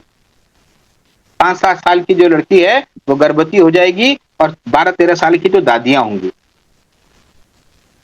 लौह युग में लोगों की आयु न्यून है, वे झगड़ालू हैं, आलसी हैं। इस कलयुग को इसीलिए कलयुग कहते हैं क्योंकि ये कलह का युग है। इसलिए भी कल कहते हैं क्योंकि लौह युग है, कल पुर्जों का युग है। आलसी हैं, पथभ्रष्ट हैं और अभागे हैं। अभागे क्यों हैं? क्योंकि मनुष्य जीवन का वास्तविक उद्देश्य नहीं जानता। एक मनुष्य जीव है ऐसा था, 84 लाख योनियों भरमते भरमते भरमते भरमते अब मनुष्य का जन्म मिला है और अब यहां से निकल सकते हैं इस जेल से हमेशा के लिए। यानी आप जेल के दरवाजे के ठीक बगल वाली कोठरी में आ चुके हैं। एक धक्का और जेल से बाहर। मजा जेल के अंदर नहीं है, स्वतंत्रता जेल के अंदर नहीं है, स्वच्छंदता जेल के अंदर नहीं है, जीवन का आनंद जेल के अंदर नहीं है। लेकिन हम जेल के कोठरी के निकट वाली कोठरी में आकर के भी अपने कर्मों से फिर वापस गहन अंधकार में फिर हम कुत्ता बिल्ली और योनियों में और भी से नीचे बैक्टीरिया और योनियों में धकेल दिए जाते हैं। तो इसको आप दुर्भाग्य नहीं कहेंगे तो क्या कहेंगे? इसीलिए कहते हैं अभागे हैं, साथ में सदैव विचलित रहते हैं, मेंटली स्टेबल नहीं है, उनके दिमाग में हमेशा कुछ न कुछ चलता रहता है और हमेशा वो एंजाइटी, डिप्रेशन और सब चीजों से वो परेशान रहते। संतो, मैंने जो आपको टच किया है भागवतम, जैसे दूध में ऊपर ऊपर की मलाई को टच करते हैं, सिर्फ ऊपर ऊपर की मलाई को टच किया है। मैं क्षमा के साथ कहना चाहूंगा कि यदि मैं इसके विस्तार में और इसके एक्सप्लेनेशन में जाता तो आप लोग के लिए दुरूह हो जाता और संभवतः आप अगली कक्षा में हमारे यहाँ पर उपस्थित नहीं होते। इसलिए मैं सिर्फ अपने श्लोक और परम पूज्य गुरुदेव श्रील प्रभुपाद के द्वारा दिए गए उनके अर्थ पर ही मैं अभी चर्चा कर रहा हूं। अभी उसके तात्पर्य की विशद व्याख्या नहीं कर रहा हूं। धीरे धीरे जब हमारा मन, हमें ये भागवत का रस आने लग जाएगा और आप इसके अभ्यस्त हो जाएंगे, आपके अंदर और उत्कंठा जागेगी भागवत के जाने के बारे में, तब हम श्लोकों के तात्पर्य पर प्रवेश करेंगे। ओम नमो भगवते वासुदेवाय, ओम नमो भगवते वासुदेवाय, ओम नमो भगवते वासुदेवाय। तो भक्तों, हमने अभी भी चर्चा करी कि भगवत गीता और श्रीमद् भागवतम जो है वो ज्ञान है और इस ज्ञान का एप्लीकेशन जब हम अपने जीवन में करते हैं ना, तब ये विज्ञान बन जाता है। और इस विज्ञान को अप्लाई करके बहुत सारे लोगों ने मनुष्य जीवन को सार्थक करके भगवत धाम को गए हैं। महाजना ये न गता स्वपंथा, जिस रास्ते पर महान लोग चलकर गए हैं ना, रास्ता बन गया ग्रैंड ट्रंक रोड। पता है हमें यहां से दिल्ली तक की सड़क बन गई है, लोग चल चल के दिल्ली जा रहे हैं। बस उस रास्ते को पकड़ना है, धीमी गति से चलेंगे तो भी दिल्ली पहुंच जाएंगे, पहिया पहिया भी चलेंगे ना, पैदल पैदल तो भी दिल्ली पहुंच जाएंगे। लेकिन यदि दिल्ली जाने का रास्ता पूरब की ओर जाता है और हमारा मुंह पश्चिम की ओर है, जैसा कि इस कलयुग के समय में मौजूद है, जो कार्य शास्त्र विरुद्ध है वो कार्य हम कर रहे हैं, मांसाहार कर रहे हैं, मदिरापान कर रहे हैं, वैश्यागमन कर रहे हैं, परस्त्री गमन कर रहे हैं, चोरी कर रहे हैं, द्यूत गमन कर रहे हैं और हर प्रकार का अनाचार और व्यभिचार कर रहे हैं, और फिर हम सोचते हैं हम भगवत धाम चले जाएंगे। हमारा मुंह पश्चिम की ओर है और जल्दी बहुत ज्यादा है। कार पे बैठे हैं, कोई जो है वो हवाई जहाज पे बैठा है और भाग रहे हैं पश्चिम दिशा में। पहुंचेंगे दिल्ली? कभी जन्म में नहीं पहुंचेंगे दिल्ली। लेकिन यदि हमारा मुंह पूरब की ओर है और पैदल पैदल भी चले तो यह विश्वास है कि एक न एक दिन दिल्ली पहुंचेंगे। भगवान हमें मिलेंगे। भगवत गीता और भागवतम के विश्वास पर भक्त पैदल पैदल दिल्ली की ओर जा रहा है, वैकुंठ धाम की ओर। इस जन्म में नहीं तो अगले जन्म में तो मिल ही जाएंगे। उन संतों के चरणों में प्रणाम है। उनकी सेवा करने का मौका अगर मिल जाए, उनकी जूठी भोजन प्रसादी का एक कण भी मिल जाए, उनके चरण दबाने का मौका मिल जाए, उनकी वापू सेवा करने को मिल जाए, और वापू सेवा नहीं कर पाए, जैसे हमारे प्रभुपाद को मैंने जीवन में कभी देखा नहीं, हमारे गुरु महाराज को सशरीर हमने अपने जीवन में देखा नहीं। आदरणीय डीजे साहब ने तो शायद देखा हो, क्या कहते हैं? मैंने हम देखा है, गुरु महाराज जी से हमारा भेंट है, आप चिंता। हाँ, आप बताइए। सही में हमने भेंट किया है। हाँ, सब सौभाग्यशाली। हमने अपने गुरु महाराज को नहीं देखा, तो हम वाणी सेवा करते हैं उनकी, यानी उनके बताए हुए रास्ते पर हम चलते हैं। उनके चरणों की जरा सी धूल भी हमारे सिर पर आ जाए ना, तो वैकुंठ जाना हमारा पक्का हो जाए। ऐसे ही कुछ संत जनों के चरणों में प्रणाम करते हुए आज मैं श्री रामचरितमानस से, और ये भक्तमाल ग्रंथ है, इस भक्तमाल ग्रंथ से आज से मैंने संकल्प लिया है कि एक एक भक्त की, हर सप्ताह एक भक्त के जीवन चरित्र पर हम यहां पर चर्चा करेंगे। तो पहले भक्त के बारे में हम चर्चा करते हैं। देखिए, बहुत सारे लोग सोचते हैं ना, बहुत बड़ी विद्वता, बहुत बड़ा ज्ञान, बड़ा सौंदर्य, बड़ी तपस्या शायद भगवान को प्राप्त करने में सहायक होती होगी। एक प्रकार से सहायक नहीं, ये बाधा है। ये बड़ी बड़ी उपाधियां भगवान तक पहुंचने में बाधा बन जाती हैं। अधिक रूपवान होना, अधिक धनवान होना, अधिक समृद्धशाली होना, राजा महाराजा होना भगवान को प्राप्ति में बाधक हो जाती है। इसीलिए ब्राह्मण स्वेच्छा से इन चीजों को त्याग कर देता था। इसको तपस्या कहते। कमा सकता था, अरे जिसके पास बुद्धि है वो लक्ष्मी नहीं कमा पाएगा। कमा सकता था लेकिन कमाता नहीं था, भीख मांग के खाता। संग्रह कर सकता था लेकिन संग्रह करता नहीं था, कल के लिए भी धन एकत्र नहीं करता। घर भवन बनवा सकता था, बनाता नहीं था, पेड़ों के नीचे रहता था, ताकि भगवान की प्राप्ति में बाधा उत्पन्न नहीं। ऐसे ही अकिंचन भक्तों पर भगवान ने किस प्रकार से दया करी है, उसमें माता शबरी का प्रथम स्थान। माता शबरी एक भीलनी स्त्री थी, वन में रहती थी, बचपन में ही परिवार से बिछुड़ गई और मतंग मुनि के आश्रम में जाकर सेवा चाकरी करती। मतंग मुनि की सेवा चाकरी करती। मतंग मुनि के अनेक शिष्य थे जो बड़े विद्वान थे, उनको बड़े बड़े जो ज्ञान उनको दिया गया। तो मतंग मुनि जब अपनी इस देह को त्याग कर जा रहे थे ब्रह्मलोक को, तो सब शिष्यों को उन्होंने उपदेश दिया, ऐसा करना, वैसा करना, ऐसा करना, सब कुछ करने लगे। शबरी उनसे व्यक्तिगत रूप से आसक्त थी, एक पिता के रूप में, एक गुरु के रूप में, और उनकी वापु सेवा करती थी। शबरी ने कहा, गुरुदेव आप जा रहे हो, मेरे को किसके भरोसे छोड़ के जा रहे हो? इन सब लोग को आपने उपदेश दिया, तुम यहां जाओ, तुम हरिद्वार जाओ, तुम नैमिषारण्य क्षेत्र में जाओ, तुम जाओ, मैं कहां जाऊं? मुझे कहां से भगवान मिलेंगे? गुरु ने कहा, शबरी तुझे कहीं जाने की जरूरत, तू इसी कुटिया में रहे, यही तेरे ठाकुर जी आएंगे और उन देह छोड़ दे। अब इससे बड़ी मूर्खता अगर आपको कोई इस तरह से बावड़ा बना के चला जाए, आप तो कहोगे देखो बड़े बड़े जो ज्ञानी पढ़े लिखे लोग थे उनको तो बोल दिया कि हरिद्वार जाओ, ये तपस्या करो, ये सब कुछ करो, और मेरे को बैठा दिया कि यहीं बैठे रहिए, भगवान आएंगे। बावड़ा बना गए ना। लेकिन गुरु के वचनों में विश्वास क्या है? इस भवसागर से पार कौन लगाएगा? गुरु लगाएंगे। गुरु और माता पिता के आज्ञा पर संदेह नहीं करते, आंख मूंद कर उनकी बात को मानते। इस संसार में माता पिता से अधिक आपका हित चाहने वाला कोई नहीं है, और गुरु से हित चाहने वाला तो है ही नहीं कोई। पिछले प्रसंग में हमने चर्चा करी थी कि गुरु ने आदेश दिया एक अनपढ़ ब्राह्मण को कि भगवत गीता का पाठ करो। यद्यपि वो पढ़ना नहीं जानता था, लेकिन गुरु का आदेश था तो वो भगवत गीता पढ़ने लग गया। बताया मैंने चेतन में, पढ़ता नहीं था वो, बस भगवत गीता हाथ में लेके बैठा। यदि हम गुरु के आदेशों का पालन करते हैं और हमारे अंदर वो योग्यता नहीं भी होती है, तो भगवान की कृपा से हमें वो योग्यता प्राप्त हो जाती है, क्योंकि गुरु वो है जिसके आगे भगवान भी पीछे हो जाते हैं। दिल्ली की एक महान भक्त की हम यहाँ पर कथा, भक्तिन की हम कथा सुनाएंगे, जो कहती थी कि भगवान को छोड़ दूं लेकिन गुरु को नहीं छोड़ूंगा। और हुआ भी ऐसा, एक बार भगवान सामने आ गए और गुरु सामने आ गए। पूरे जीवन वो जो है उनको करती रही, आरती की थाली सजा करके बैठी कि गुरु आ रहे हैं, और भगवान सामने प्रकट हो गए। तो ने कहा, भगवान जी आप थोड़ा सा किनारे हो जाइए, आरती की थाली पकड़ो जरा सा, हमारे गुरुदेव आ रहे हैं, उनकी आरती वर्ती करनी है।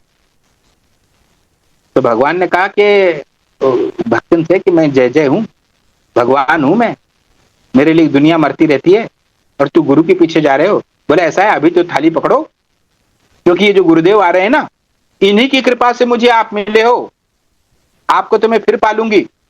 गुरुदेव आ रहे हैं हमारे सामने। शबरी को गुरु के वचनों में विश्वास था। उसने कहा कि गुरु ने कहा है कि भगवान आएंगे तो आएंगे। नित्य प्रति सभी लोग उसका मजाक उड़ाते थे। शबरी क्या हुआ, आ गए ठाकुर जी, देख बालिका थी तू, लड़की थी यहाँ पर, डोकरी हो गई। हमारे स्थान में बुढ़िया को डोकरी बोलते हैं, डोकरी हो गई, दांत टूट गए तेरे, बाल सफेद हो गए, आंखें मंद हो गई। आए तेरे ठाकुर जी।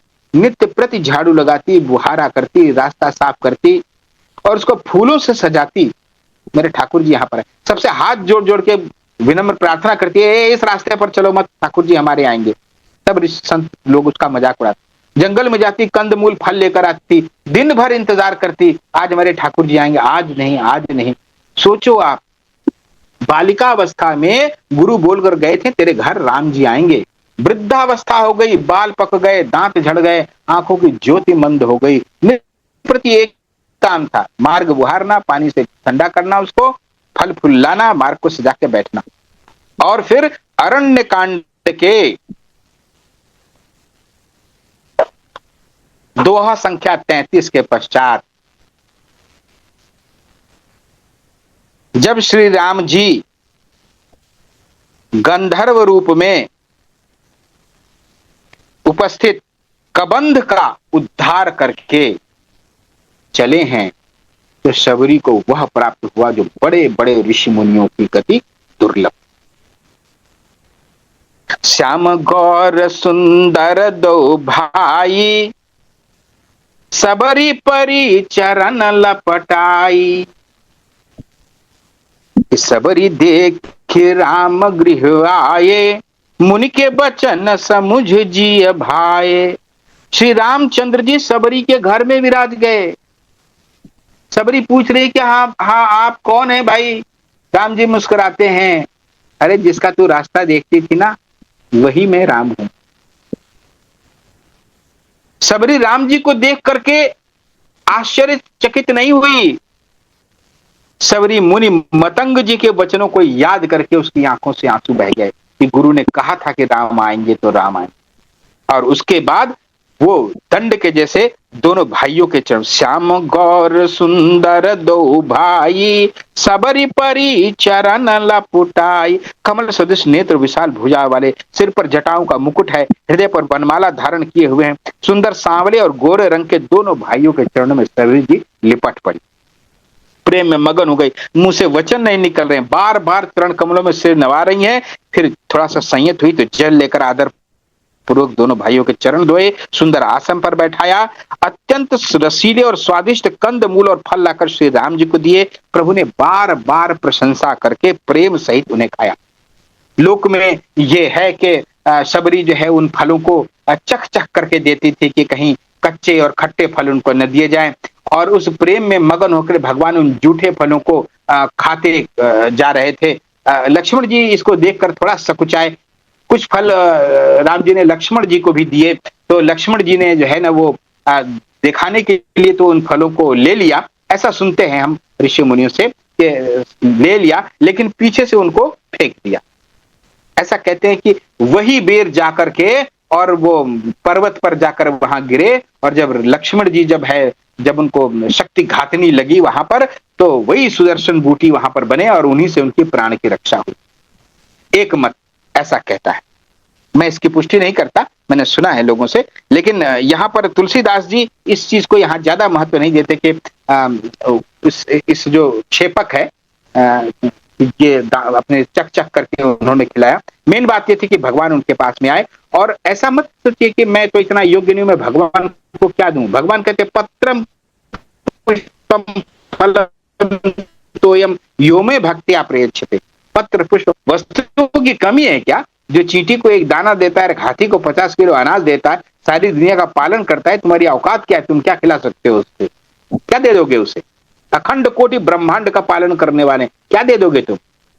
वो तो तुम्हारे भाव देखते हैं कि 100 रुपया है तो 150 रुपया दे रहे हो कि नहीं दे रहे हो, कि अंबानी जैसे करोड़ों रुपए है और 1000 रुपए दान कर रहे हैं, ये भाव नहीं देखते। तो पानी जोरी आगे भयाढ़ी, प्रभु की प्रीति अति भारी, और कही विधि स्तुति करो तुम्हारी, अधम जाति में जड़ मति भारी, और अधम ते अधम अधम अति नारी, तीन महु में मति मंद अघारी।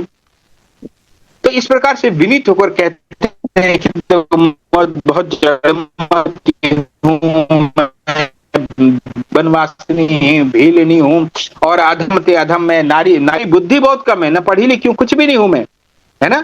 मुझ पर ऐसी कैसी कृपा हो गई भगवान?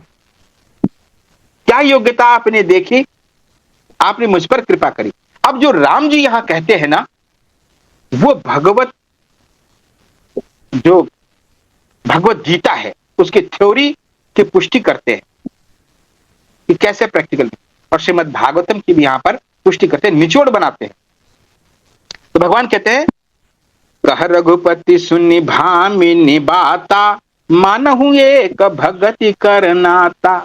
अरे भामिनी, मैं तो केवल भक्ति का नाता मानता हूं।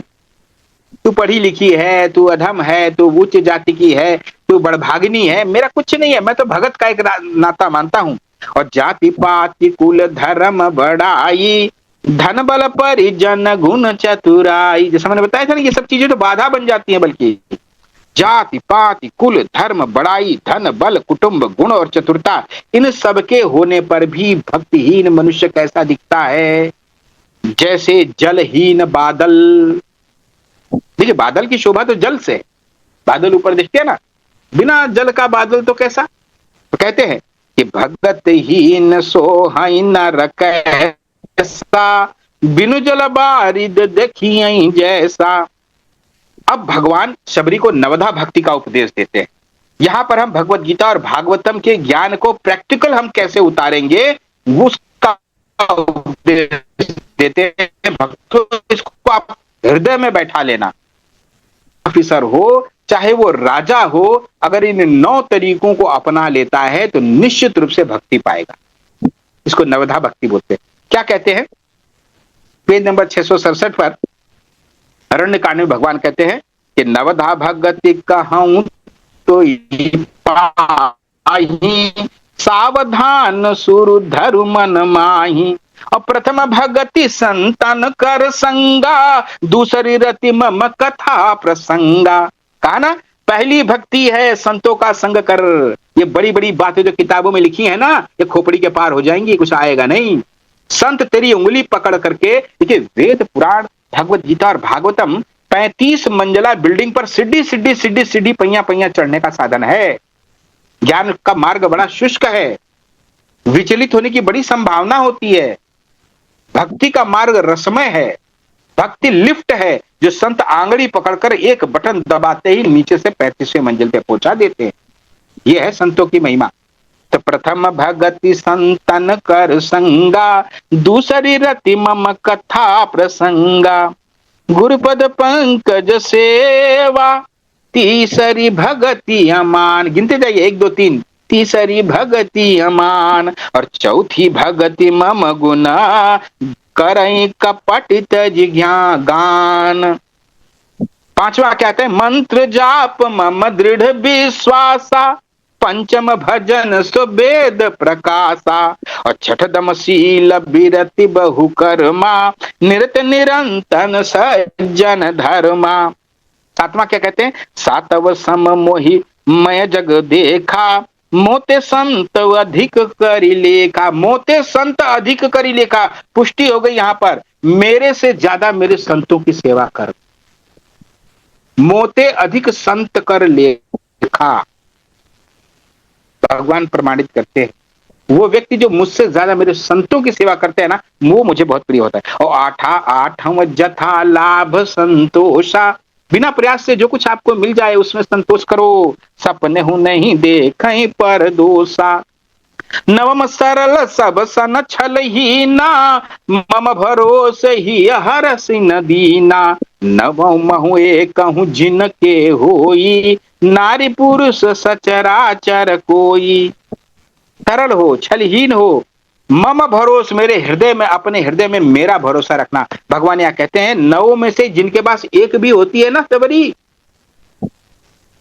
नारी हो पुरुष हो सचराचर कोई भी हो, सोई अतिशय प्रिय भामिनी मोरे, सकल प्रकार भगति दृढ़ तोरे।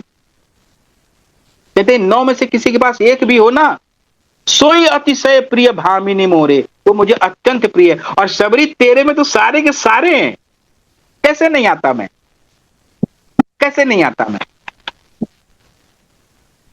अभी मैंने गा के सुनाया, मैं बहुत जल्दी से इसको इसका अनुवाद पढ़ देता हूं, क्योंकि आपके लिए मेरे पास एक भक्त की बहुत सुंदर कथा है।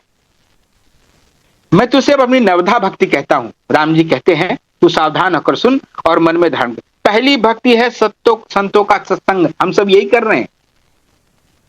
पहली भक्ति है संतों का सत्संग, दूसरी भक्ति है मेरे कथा प्रसंग में प्रेम, ये भी हमारे पास में हो रहा है। भगवान की कथा प्रसंग कर रहे हैं और आप सब प्रेम से इसको सुन रहे हैं। तीसरी भक्ति है अभिमान रहित होकर गुरु के चरण कमलों की सेवा करना। चौथी भक्ति यह है कि कपट छोड़कर मेरे गुणों का निरंतर गान करना। पांचवी है कि मेरे राम मंत्र का जाप और मुझ में दृढ़ विश्वास, ये पांचवी भक्ति है जो वेदों में प्रसिद्ध है। और छठी भक्ति है इंद्रियों का निग्रह, शील, अच्छा स्वभाव और चरित्र, बड़े सारे इधर उधर के दंड फंद के कार्यों से वैराग्य और निरंतर संत पुरुष के धर्म आचरण में लगे रहना। सातवीं जो कहती है, सातवीं भक्ति है कि जगत को समभाव मुझ में ओतप्रोत देखना। सिया राम में सब जग जाने, सारे जगत में मुझी को देखना, हर प्राणी में मुझको देखना। और मोते अधिक संत कर लेखा, और संतों को मुझसे अधिक करके मानना। आठवीं भक्ति है जो कुछ मिल जाए उसी में संतोष करना और स्वप्न में भी पराये दोष को नहीं देखना। नवीं भक्ति है सरलता, सबके साथ कपट रहित बर्ताव, हृदय में मेरा भरोसा रखना और किसी भी अवस्था में हर्ष और दैन्य विषाद का नहीं होना। जही विधि राखे राम तेही विधि राहिबो, सीताराम सीताराम सीताराम कहिबो, जही विधि राखे राम तेही विधि राहिबो। इन नौ में से जिनके पास एक भी होती है ना, वो स्त्री पुरुष जड़ चेतन कोई भी हो, वह मुझे अत्यंत प्रिय होता है। और सबरी तेरे पास तो ये सब कुछ है, तो मैं तो आता ही आता। वहां पर सबरी जी उनसे कहती है कि अब आप पंपा सरोवर जाइए, वहां आपको सुग्रीव मिलेंगे और सुग्रीव आपके आगे का रास्ता दिखाए। और अब आपके लिए मेरे पास एक भक्त का बहुत सुंदर चरित्र, मैं बड़ी जल्दी से इसको कहता हूं।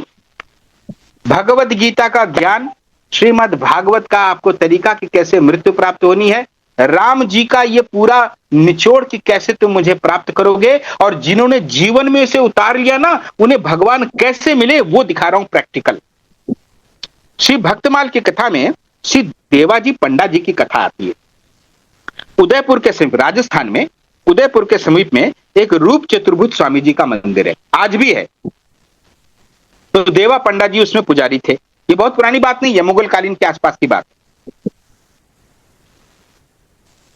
बड़े पढ़े लिखे नहीं थे, लेकिन भगवान की पूजा अर्चना बड़े श्रद्धा और विधि के साथ में करते। आज भी मंदिरों में लोग हैं, आप जो पुजारी लोग हैं, वो भगवान को अपने बालक के समान मानकर, अपने भाई के समान मानकर पूरा जीवन उनकी सेवा स्वामी निकालते। तो ये जो मंदिर था ना, ये उदयपुर नरेश के द्वारा पोषित था। तो उदयपुर नरेश का एक नियम था कि वो राजकाज से निपट करके और फिर वो आते थे मंदिर में दर्शन करने के लिए। तो पुजारी जी उनके लिए भगवान की प्रसादी माला अपने पास में रखते थे और जैसे ही आते थे तो उनको पहनाते थे। एक बार की बात है कि बारिश हो रही थी और रात्रि का एक पहर बीत चुका था, महाराज नहीं आ रहे, इधर भगवान के शयन का समय हो रहा। पुजारी जी माला निकाल करके मतलब भगवान के गले में पड़ी रहती थी, वो राजा को पहनाते थे, उसके बाद दर्शन करा के शयन करा देते। रात का 1 पहर बीत गया, राजा नहीं आए। इधर भगवान के शयन का समय हो रहा था। अब समझ गए कि भाई बारिश और किसी काम में राजा है, इतने सारे काम होते, हो सकता है कि आज नहीं आए। तो उन्होंने भगवान के गले से पुष्पहार उतारा, और ये नियम है कि भगवान के गले से जब पुष्पहार उतारा जाता है तो वहां उपस्थित भक्तों में जो सबसे सीनियर भक्त होता है, सबसे पहले प्रसादी माला उसके गले में डाली जाती है। अगर अन्य भक्त वहां मौजूद है तो वो अपनी प्रसादी माला उतार कर दूसरे भक्त के गले में डालता है, और ये क्रम तब तक चलता रहता है जब तक उपस्थित सभी व्यक्ति उस प्रसादी माला का आदर नहीं कर लेते। उसके बाद माथे से लगा के उसे रख दिया जाता है निर्माल्य के रूप में। तब अब कोई था नहीं, अकेले बैठे थे, तो उन्होंने वो माला अपने गले में डाल ली और इधर भगवान के शयन की तैयारी करने लग गए। इतने में बाहर जो है राजा की सवारी आके रुकी। अब पुजारी तो घबरा गए, तुरंत गले से माला उतारी और उतार करके किनारे एक साइड में रख दी, और तुरंत राजा का उन्होंने स्वागत किया। और अकस्मात जब घबरा कर मंदिर में जब घुसे तो पहनाने के लिए जो माला अब ढूंढने लगे तो दूसरी माला कोई थी नहीं। तो मस्तक पर जो धारण किया हुआ पुष्पहार फटाफट उतारा और निकाल के महाराणा के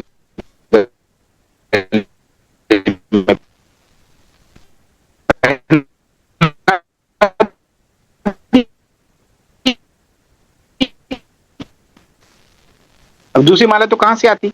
पुजारी जो पंडित थे ना, वो बूढ़े थे, उनके सिर के सारे हो गए। एक लंबा बाल जो है वो माला में लिपटा रह गया। माला देखा तो सफेद बाल, तो बोला कि अब नहीं कहा उन्होंने कि पहले तुमने माला पहन ली और फिर मेरे को पहनाया, ऐसी कैसी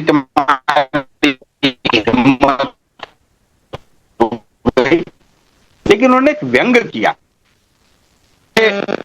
बाल सफेद हो गए हैं क्या? अब देवा जी इसका उत्तर देने के लिए कुछ उनको सूझा नहीं, हड़बड़ी में, तो जल्दी जल्दी डरते डरते कहा कि हाँ सरकार, ठाकुर जी के सारे बाल सफेद हो गए। राणा जी को उसके पुजारी के उत्तर पर हंसी आई और साथ में बड़ा गुस्सा आया। एक तो अपने गले में पहनी हुई माला मेरे गले में डाल रहा है ना, और मैंने व्यंग किया तो उसका तड़ाक से उत्तर दे रहा है कि उसके बाल सारे सफेद हो गए भगवान के। तो उन्होंने गंभीर होकर तैस में कहा, कल सुबह आऊंगा पुजारी, और अभी तो रात हो रही है। भगवान बोला, भगवान देखूंगा कि भगवान के बाल सफेद हुए कि नहीं सफेद हुए, और अगर भगवान के बाल सफेद नहीं निकले है ना, तो तुम अपना अंतिम समय जान लेना। अब वो तो चल दिए साहब, उतावली में राणा जी तो चल दिए। अब देवा जी को बड़ी चिंता हो गई, प्रातः काल राणा जी आएंगे और सफेद बाल नहीं पाएंगे तो जाने क्या करेंगे। देवा जी की आंखों से नींद उड़ गई, खाया पिया तो कुछ था नहीं, आंखों से आंसुओं की धार बह निकली।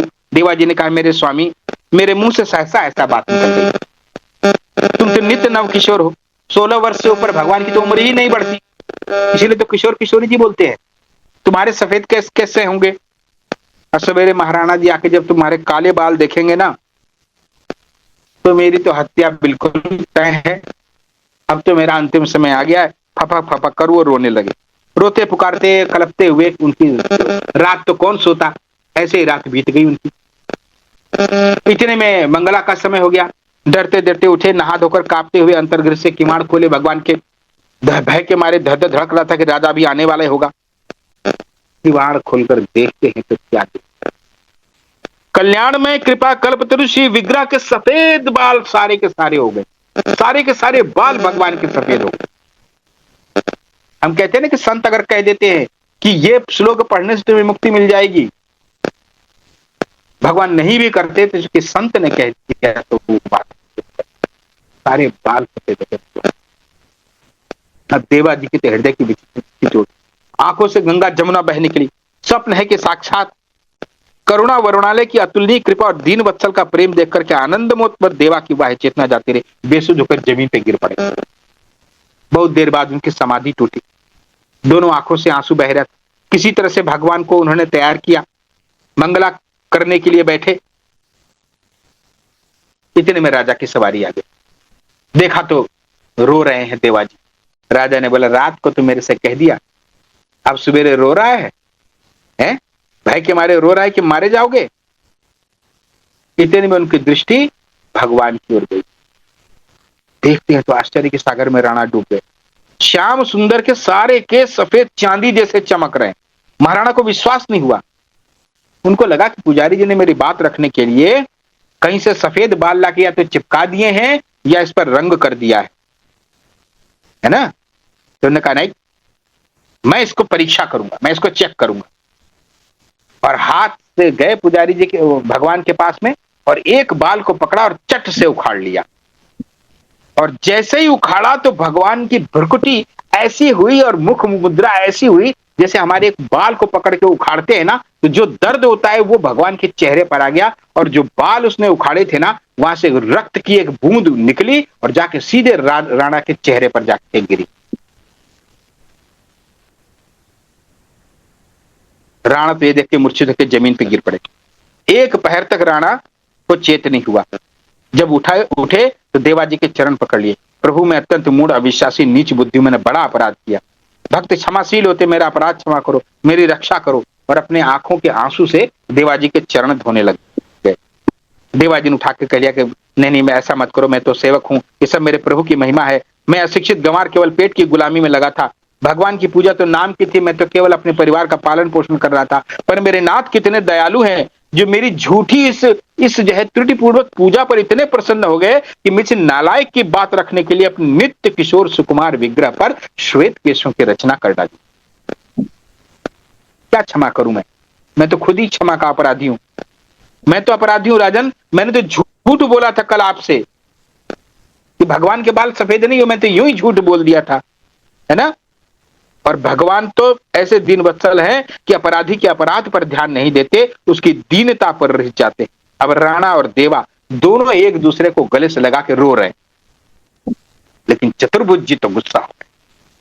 भगवान कहते मेरा अपमान कर लो, मैं सह लूंगा। मेरे भक्त का अपमान किया तो संभव। महाराजा अम्बरीश पर जो है दुर्वासा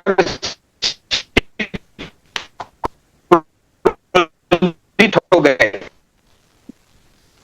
अकारण। कृत्या बुला ली कि अम्बरीश मार। कृत्या झपटी, इससे पहले सुदर्शन चल दिए। सुदर्शन लग गए दुर्वासा ऋषि के पीछे, के पास गए, विष्णु जी के पास गए। सुदर्शन पीछे पीछे पीछे पीछे चल रहा है। भगवान के पास जब जाकर उन्होंने कहा कि मेरी रक्षा करो, त्राहिमाम मेरी रक्षा करो। बोले देखो, तुमने अगर मेरे ऊपर कुछ किया होता तो मैं तुम्हारी रक्षा कर लेता।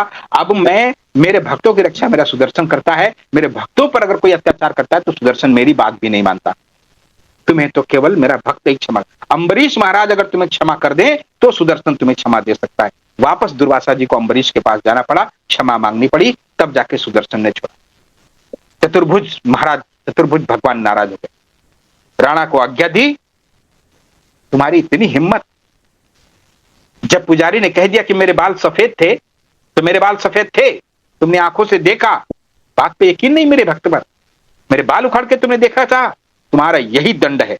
आज के बाद से जो भी उदयपुर की राजगद्दी पर बैठेगा वो मंदिर मेरे दर्शन करने के लिए नहीं आएगा।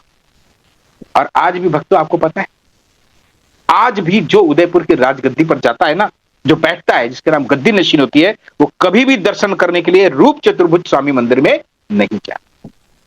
तो बोलो देवा पंडा जी की जय। भक्तों, मैं आज अपनी बात को यहीं पर विराम देना चाहूंगा। जैसा मेरी बुद्धि थी, जैसा मुझे ज्ञान था, बस अपने प्रभुपाद जी के आदेश से मेरे मन में प्रेरणा हुई। आज सुबह मेरा मन बड़ा विचलित था, भगवत गीता हो गई है। आदरणीय अमिताभ जी का आदेश है कि मुझे यहाँ पर सत्संग करना है। अब क्या बताऊं? तो सबसे पहले मेरे दिमाग में आया कि मैं रामचरितमानस और भक्तमाल को उठाऊंगा। ये भक्तमाल मेरे ऑफिस में रहता है, मेरी ऑफिस के टेबल पर रहता है। नित्य प्रति एक भक्त का चरित्र पढ़ता हूं। मैं अपने स्कूल से भक्तमाल को लेकर आया, लेकिन सुबह मुझे प्रेरणा हुई कि जब ग्रेजुएशन हो गया है और बच्चा पढ़ने का इच्छुक है तो उसे पोस्ट ग्रेजुएशन कराना एक शिक्षक की जिम्मेदारी। मेरे तो बहुत अल्प बुद्धि है। हमारे ग्रुप में डीजे साहब मौजूद है, परम ज्ञानी है, परम विद्वान है, समस्त वेदों शास्त्रों का नहीं, आप बहुत अच्छा किए। अमिताभ जी का डिसीजन बहुत सुंदर है। भागवत की कथा, आगे भागवत की कथा को बहुत गूढ़ पूर्वक डीजे साहब आगे बढ़ाएंगे। नहीं, भागवत की कथा आप ही कहिए। अब अगली बार नहीं, हम आज बोल देते हैं, भागवत की कथा जो है आप स्वयं कहेंगे उसमें क्या होगा कि पारापारी करने से कोई फायदा नहीं। आप कहेंगे वो एक सिलसिला बना रहेगा। अगली बार हाँ, जो है ना, ये तो बहुत अच्छी बात है। तो मैं जल्दी से उसको साल भर के भीतर में कोशिश करूंगा नहीं, कि एक साल लगे कोई बात नहीं। समुद्र है, भागवत जो है ना, ये वेबिनार ग्रुप को पवित्र कर देगा। अरे वाह, हाँ, भागवत जहाँ भी होता है, भागवत का पारायण जहाँ भी होगा वो जगह पवित्र हो जाता है। तो इसलिए शब्दों के साथ में अपनी वाणी हाँ, को अमिताभ विराम जी देता का हूं। डिसीजन आगे बिल्कुल over to सही है। अमिताभ जी। भागवत जो है भगवान कृष्ण का विग्रह रूप है। 12 स्कंध में वो उनका एक एक अंग का अथी है, उसका सार है। देखिए, मंगलाचरण में स्पष्ट लिखा हुआ है, जो इसका मैंने अरुण बाबू ने जिक्र किया है, उसका सार यही है, सत्यम परम धीमहि। केवल सत्य का ही ध्यान करो। परम सत्य जो है वो ब्रह्म है, यानी परमात्मा है, केशव है। तो और उसमें क्या है, वेद व्यास जी जो हैं वो अंदर से अतृप्त थे, तो उनके गुरु नारद मुनि ने उनको प्रेरणा दी कि आप भागवत की रचना करो। तो भागवत क्या है, वो भगवान का विग्रह का वर्णन है। और भगवत गीता जो है वो साक्षात ब्रह्म विद्या है। तो भगवत गीता जो है उसमें गुरु और जगत गुरु और शिष्य का संवाद है। जगत गुरु श्री कृष्ण और अर्जुन शिष्य थे, क्योंकि अर्जुन ने कहा था, याचना किया था कि साधी माम त्वम प्रपन्नम शिष्य अस्ताहम साधी माम त्वम प्रपन्नम। भगवान कृष्ण को अर्जुन ने कहा कि साधी माम, मैं आपके शरण में हूं, मुझे ज्ञान दीजिए। शिष्य अस्ताहम, मैं आपका शिष्य हूं। साधी माम, मैं आपके शरण में हूं। प्रपन्न, मुझे ज्ञान दीजिए। जब भक्त जो है याचना करता है तो वो संत जो है, सिद्ध संत ही गुरु होता है। संत का परिभाषा ही होता है कि जिसके अंदर मन का अंत हो जाए, संसार जिसके अंदर नहीं है, उसी को संत कहा जाता है।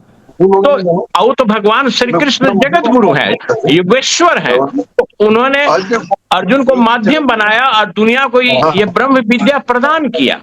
तो इसीलिए आदरणीय अरुण बाबू ने भागवत कथा का प्रारंभ किया है। सारा ये सिलसिला उन्हीं के द्वारा होगा। अगला बार हम जो है इस मैंने उत्कृष्ट ज्ञान के लिए हम अष्टावक्र गीता आरंभ करेंगे। देखिए, अष्टावक्र गीता जो है ज्ञान योग के लिए, इससे बड़ा मैंने उत्कृष्ट ग्रंथ हमारे सनातन धर्म में और नहीं है। राजा जनक और अष्टावक्र का जो संवाद है, देखिए अर्जुन जो था वो विषादग्रस्त था, संशय से भरा हुआ था, इसीलिए 700 श्लोक लगा भगवान को उसको ब्रह्म विद्या दे करके उसका संशय मिटाने में। लेकिन राजा जनक विदेह थे, उन्होंने स्पष्ट कहा कि हे गुरुदेव, ज्ञान, वैराग्य और मुक्ति क्या है, ये तीनों चीज आप हमें बताइए। तो इसीलिए अष्टावक्र में 21 अध्याय है, 300 श्लोक है। हम अष्टावक्र से ले जाएंगे, उसमें ज्ञान योग का मैंने निचोड़ है, सार है। और भागवत में क्या है कि नारायण ने मैंने केशव ने ब्रह्मा जी को सृष्टि के पहले चतुश्लोकी कहा था। चतुश्लोकी का ही विस्तार है भागवत, जो 18,000 श्लोक में है। तो सुखदेव जी जो हैं वो नैमिषारण्य में, जो लखनऊ के पास जो सीतापुर जिला है, वहीं पर गोमती नदी के तट पर यह स्थान है। लखनऊ से 80-84 किलोमीटर दूर पड़ता है। वहीं व्यास जी की गद्दी थी, वहीं 88,000 ऋषियों का तपोभूमि है, जिसका जिक्र अरुण बाबू अभी किए थे। तो उस वहां सुखदेव गोस्वामी जी ने 7 दिन में परीक्षित को ये मैंने ज्ञान दिया था। तो 7 दिन का रहस्य ये है कि आपकी जो मृत्यु होती है सप्ताह में किसी दिन को होगी, तो 7 दिन का अर्थ वही होता है। मैंने सोमवार से लेकर अगला इतवार तक जो 7 दिन होता है, उसी में किसी न किसी का मृत्यु होगी। तो ये सांकेतिक है कि परीक्षित को वो तक्षक डसेगा, वो काल सर्प डसेगा। इसीलिए 7 दिन में सुखदेव जी ने ब्रह्म विद्या प्रदान किया है। देखिए, सुखदेव जी का परीक्षित का संवाद भी ब्रह्म विद्या है, नचिकेता यमराज का संवाद भी ब्रह्म विद्या है, और भगवत गीता में जो संवाद वो भी ब्रह्म विद्या है। राजा जनक अष्टावक्र का जो संवाद है वो भी ब्रह्म विद्या है। ब्रह्म विद्या हमारे ऋषियों ने 32 प्रकार का बताया है। शांडिल्य विद्या, मधुर विद्या, दहर विद्या, प्राण विद्या, वैश्वानर, इस तरह से 32 विद्याएं हैं।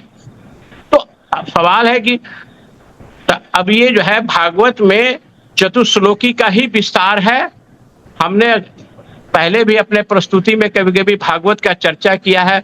आपको पुतना के बारे में बताया है, आपका गोवर्धन लीला के बारे में बताया है, गोपियों के बारे में बताया है, अघासुर, बकासुर, तृणावत, ये सब राक्षसों का कैसे वध हुआ, ये सब सांकेतिक जो है इसके बारे में भी बताया। जरासंध काली यौवन के बारे में भी बताया था। तो ये सब कथा भागवत में आएगा। अरुण जी अपना माध्यम से उसे बढ़िया से बताएंगे श्लोक कह के। तो अब है कि चतुश्लोकी का विस्तार है। चतुश्लोकी का लास्ट श्लोक आपको बता देते हैं। भागवत का निचोड़ है कि एतावदेव जिज्ञास्य तत्व जिज्ञास्वात्मना अन्वयव व्यतिरिक्ताभ्याम स्यात् सर्वत्र सदा। नारायण जो है ब्रह्मा जी को सृष्टि के जब सृजन करने जा रहे थे तो नारायण ने ज्ञान दिया था ब्रह्मा जी को कि देखो, इस सृष्टि में कोई भी जोनी हो, खासकर तो कर्म जोनी तो मनुष्य जोनी है, तो उसके जीवन में इतना ही जिज्ञासा करना है। ब्रह्मा तुमको भी इतना ही जिज्ञासा करना है। एतावदेव जिज्ञास्य, अपने जीवन में इतना ही आपको जिज्ञासा करना है। तत्व जिज्ञासु आत्मना, तुम्हारे अंदर जो वो जो केशव विद्यमान है, तुम्हारा जो स्व है, उसी को जिज्ञासा करना है। और वही जो है अन्वय व व्यतिरिक्ताभ्याम, जो सृष्टि के पहले भी था, सृष्टि के क्रम में भी यथावत है, और प्रलय के बाद भी वो यथावत रहेगा। वो परमात्मा, वो ब्रह्म में कोई परिवर्तन नहीं होता है, वो एक रस रहता है। खान साहब आवाज म्यूट कर लें। खान साहब आवाज म्यूट कर लें, आपकी गाड़ी से आवाज आ रही है। तो अब है कि एताव अन्वय व व्यतिरिक्ताभ्याम यस्यात् सर्वत्र सदा, माने जो एक रस सदा है वो सृष्टि के पहले भी है, सृष्टि के क्रम में भी है, प्रलय के बाद भी जस का तस रहता है। उसी को जानना है आपको। ये सारा जो सत्संग हो रहा है, ये जितना हम लोग जो सुन रहे हैं, देखिए सत्संग में क्या होता है, क्या सत्संग के समय में हम लोग सत्य में रमण करते हैं, लेकिन सत्संग से जैसे ही निकलते हैं असत में रमण करने लगते हैं। इसीलिए चतुश्लोकी में पहला श्लोक भी नारायण ने ब्रह्मा को यही कहा था, अहमेवास्मेवाग्रे नान्य सद सत परम पश्चात अहम ये नो तच यो शिष्यत ओसो स्वयं।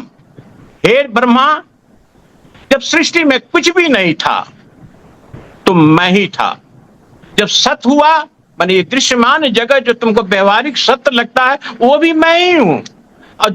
और इसमें जो परिवर्तन जो भी हो रहा है वो भी मैं ही हूं। और जब कुछ भी नहीं रहेगा तो केवल मैं ही रहूंगा। यही भागवत का पहला सार यही है। और इस तरह से 4 श्लोक में नारायण ने ब्रह्मा को ज्ञान दिया था। सारा भागवत इसी पर आधारित है। और लास्ट में जब राजा परीक्षित को 7वां दिन जो हुआ, तो जब सुखदेव जी जो हैं, जब सब ज्ञान उसको दे दिए, ब्रह्म विद्या जब दे दिए, तो वेद व्यास जी के जो शिष्य थे, सुत गोस्वामी जी थे, वो भी वहां सुन रहे थे। तो बहुत से ऋषिगण वहां सुन रहे थे। तो राजा परीक्षित को सुखदेव जी ने साफ कहा, सुखदेव जी के नाम के पहले श्री लगाया जाता है। क्योंकि सुखदेव जी के गुरु थी राधा हैं। राधा स्वयं सुखदेव जी के गुरु हैं।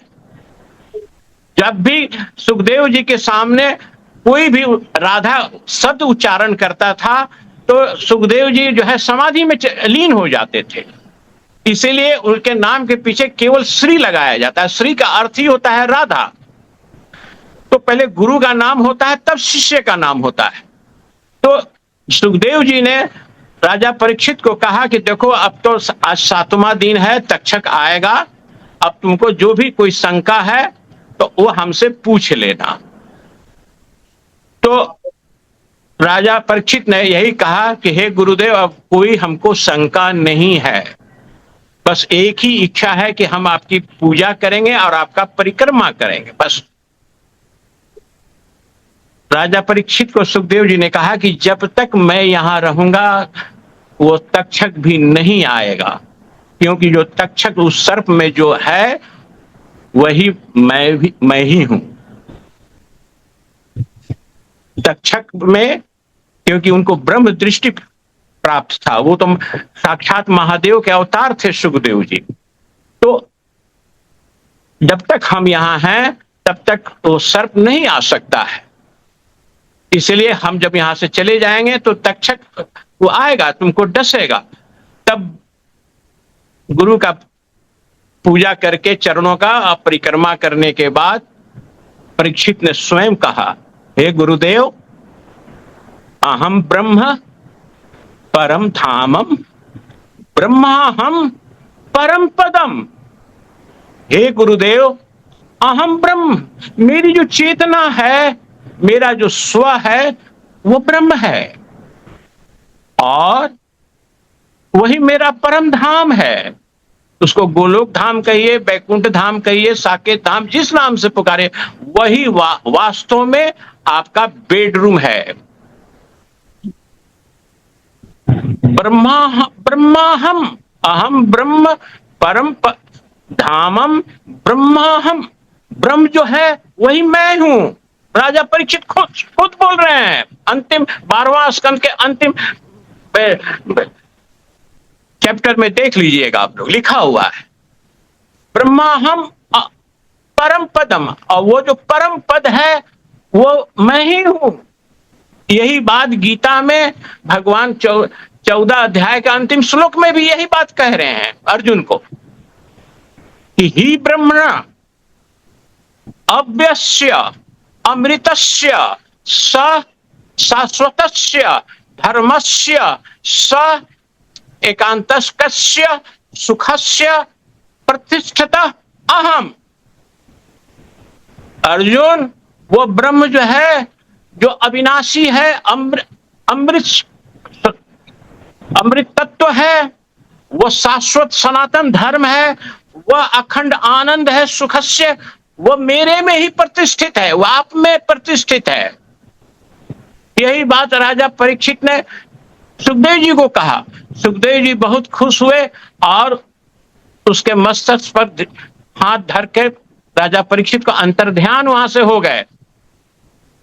उसके बाद फिर उसी नैमिषारण्य में गोमती तट के निकट सूत गोस्वामी जी जो हैं, जो वेद व्यास जी के शिष्य थे, सौनक ऋषि आदि बहुत से ऋषियों के सामने ये भागवत कथा कहा है। उसी का ये जो भागवत है उसी का जो है पारायण अरुण बाबू कर रहे हैं। बहुत पवित्र काम कर रहे हैं। अरुण बाबू को साधुवाद, भूरी भूरी प्रशंसा करते हैं। अमिताभ जी का भी करते हैं कि ये बहुत अच्छा शुरुआत हुआ है सत्संग में, मेरे अंदर वेबिनार ग्रुप में, इसको जारी रखें। आप सब लोगों का आशीर्वाद चाहता हूँ कि मुझे नहीं बहुत अरुण बाबू बहुत है। भागवत का हमने अध्ययन किया है, लेकिन आप क्योंकि इस्कॉन में है, वहां हमेशा पारायण होता है। हम कभी कभी हम भागवत का सार बता देंगे। भगवत गीता का भी सार हमने चर्चा किया था 18वां अध्याय में। आपने लौकिक अर्थ बताया था, मनमना भव मद भक्तो मदाजी मां नमस्कुरु मामे वैश्यासी सत्यम ते प्रतिजाने में। ये जो है मनमना भव हक का आध्यात्मिक अर्थ हम लोग इसलिए किया कि जब हम लोग ध्यान करते हैं तो हम लोग की जो कुंडली जो है, हमारी सुरती की धारा जब आज्ञा चक्र में जाती है, तो इस श्लोक को हम लोग अपने में चरितार्थ कर देते हैं। ये हम लोग में घटित होता है, इसीलिए हमने उसका आध्यात्मिक अर्थ आप लोगों को बताया था। अब अष्टावक्र का जब हम करेंगे तो अष्टावक्र में जो शुद्ध ज्ञान योग है, और इससे बड़ा माने उत्कृष्ट ज्ञान आज पूरे दुनिया में किसी भी ग्रंथ में आपको नहीं मिलेगा। तो एक दिन भागवत का रामायण का चर्चा अरुण जी करेंगे, फिर बाद में उस संडे को मैंने सप्ताह में मैंने उस संडे को हम अष्टावक्र पर चर्चा करेंगे। बस इतना ही हमको कहना है। बहुत अच्छा, बहुत अच्छा। देखिए, मतलब ज्ञान का भंडार किसको बोलते हैं, ये हम लोग देख रहे हैं। कितना बढ़िया बढ़िया चीज सुनने को मिल रहा है और कितना ज्ञान ईश्वर के प्रसाद के रूप में हम लोग को मिल रहा है। बहुत अच्छा लगा। हमारे अभय कृष्ण जी भी आ गए हैं और स्नेह प्रभा जी भी हैं, जोशी जी हैं, अविनाश जी हैं, विनायक, अच्छा सुनील जी वहां से जयपुर से भी आए, सब कोई, डॉक्टर भट्ट हैं। तो हम अब अपने ये डीजे शर्मा साहब का कमेंट हो ही गया, एक बार गोपाल जी का सुन लें। गोपाल जी, कैसा लगा और कैसा श्रृंखला चल रहा है? बहुत अच्छा। इसका कोई वर्णन तो शब्दों में नहीं कर सकते हैं। इसकी अनुभूति हुई है और ये बहुत ही पवित्र है। और डीजे शर्मा साहब ने भी जो अपनी बातें कही, उसमें भी उन्होंने बहुत ही कुछ हम लोगों को क्लियर किया। और जो वक्ता थे हमारे, उन्होंने जो इसकी शुरुआत की, बहुत ही रुचिकर लगा और हमको लगता है कि आगे जाके हम लोग और भी ज्यादा लाभान्वित होंगे।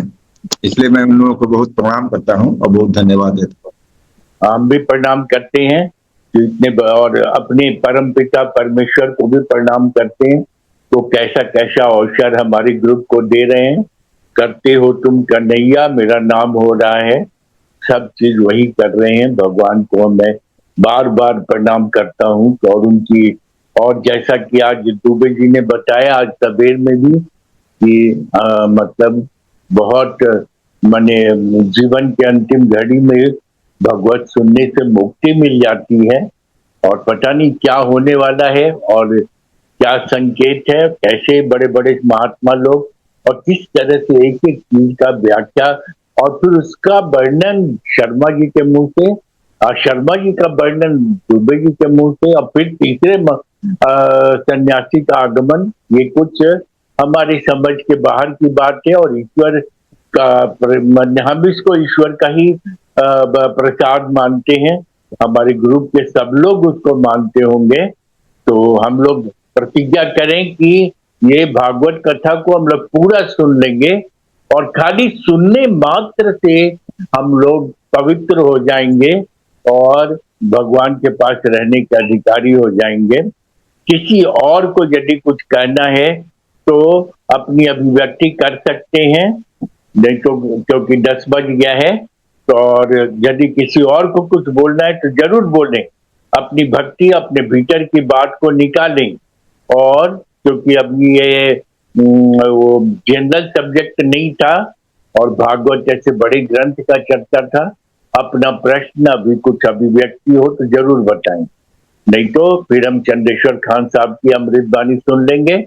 और अगले शनिवार को जो बड़े अच्छे विद्वान आ रहे हैं और रविवार को जैसा शर्मा जी ने बताया वैसे किया जाएगा। और इनका भगवत चर्चा तो हम लोग अपने मन से, अरुण जी ने 1 साल का समय हम लोग को दिया है, हम लोग उसमें पूरा सुनेंगे। और हम एक बार सब आप लोगों से मंतव्य भी ले लेंगे, आप लोग की सहमति ले लेंगे कि 2 दिन की जगह यदि हम लोग 3 दिन मिले तो क्या नुकसान है। तो किसी 3 दिन भी हम लोग रख लेंगे और जिससे कि हम लोग का जीवन जाने के पहले हम लोग ये भागवत अमृत कथा भी सुन ले। चंद्रेश, हाँ, और किसी को बोलना है कुछ बोलें। किसी को भी कुछ पूछना हो, बोलना हो, मन में कुछ हो तो अपना बोलें। अभी इंडिविजुअली इसलिए नहीं पूछ रहे हैं कि समय काफी हो गया, नहीं तो फिर खान साहब की अमृतवाणी। हाँ चलिए खान साहब, अमृतवाणी आपका वर्ल्ड फेमस है, आप शुरू करिए। खान साहब, चंद्रेश्वर खान साहब, आवाज जा रही है मेरी? मैं अपना माइक अनम्यूट, हाँ माइक अनम्यूट कर लीजिए, माइक अनम्यूट कीजिए, माइक अनम्यूट कीजिए। खान साहब माइक अनम्यूट कीजिए। बहुत बहुत धन्यवाद। मैं सोच रहा था कि कोई बोलने वाले हैं, इसीलिए मैं रुका हुआ था। नहीं, कोई बोलना चाहे तो बोल लें, ये भगवत चर्चा है, जो भी बोलेगा वो अमृत ही बोलेगा, क्योंकि वातावरण ऐसा बन गया है कि सबके मुंह से अच्छी बात ही निकलेगी, चाहे कैसा भी आदमी हो अच्छा ही बात बोलेगा। जिसको जो बोलना है बोल ले, अपनी इच्छा पूरी कर ले। इंडिविजुअली तो हम पूछ नहीं रहे हैं, क्योंकि नहीं तो इजाजत हो तो मैं सबसे भी पुलवा लूंगा। ठीक है, 10 बज गया है। हाँ बोलिए, तब आप ही बोलिए।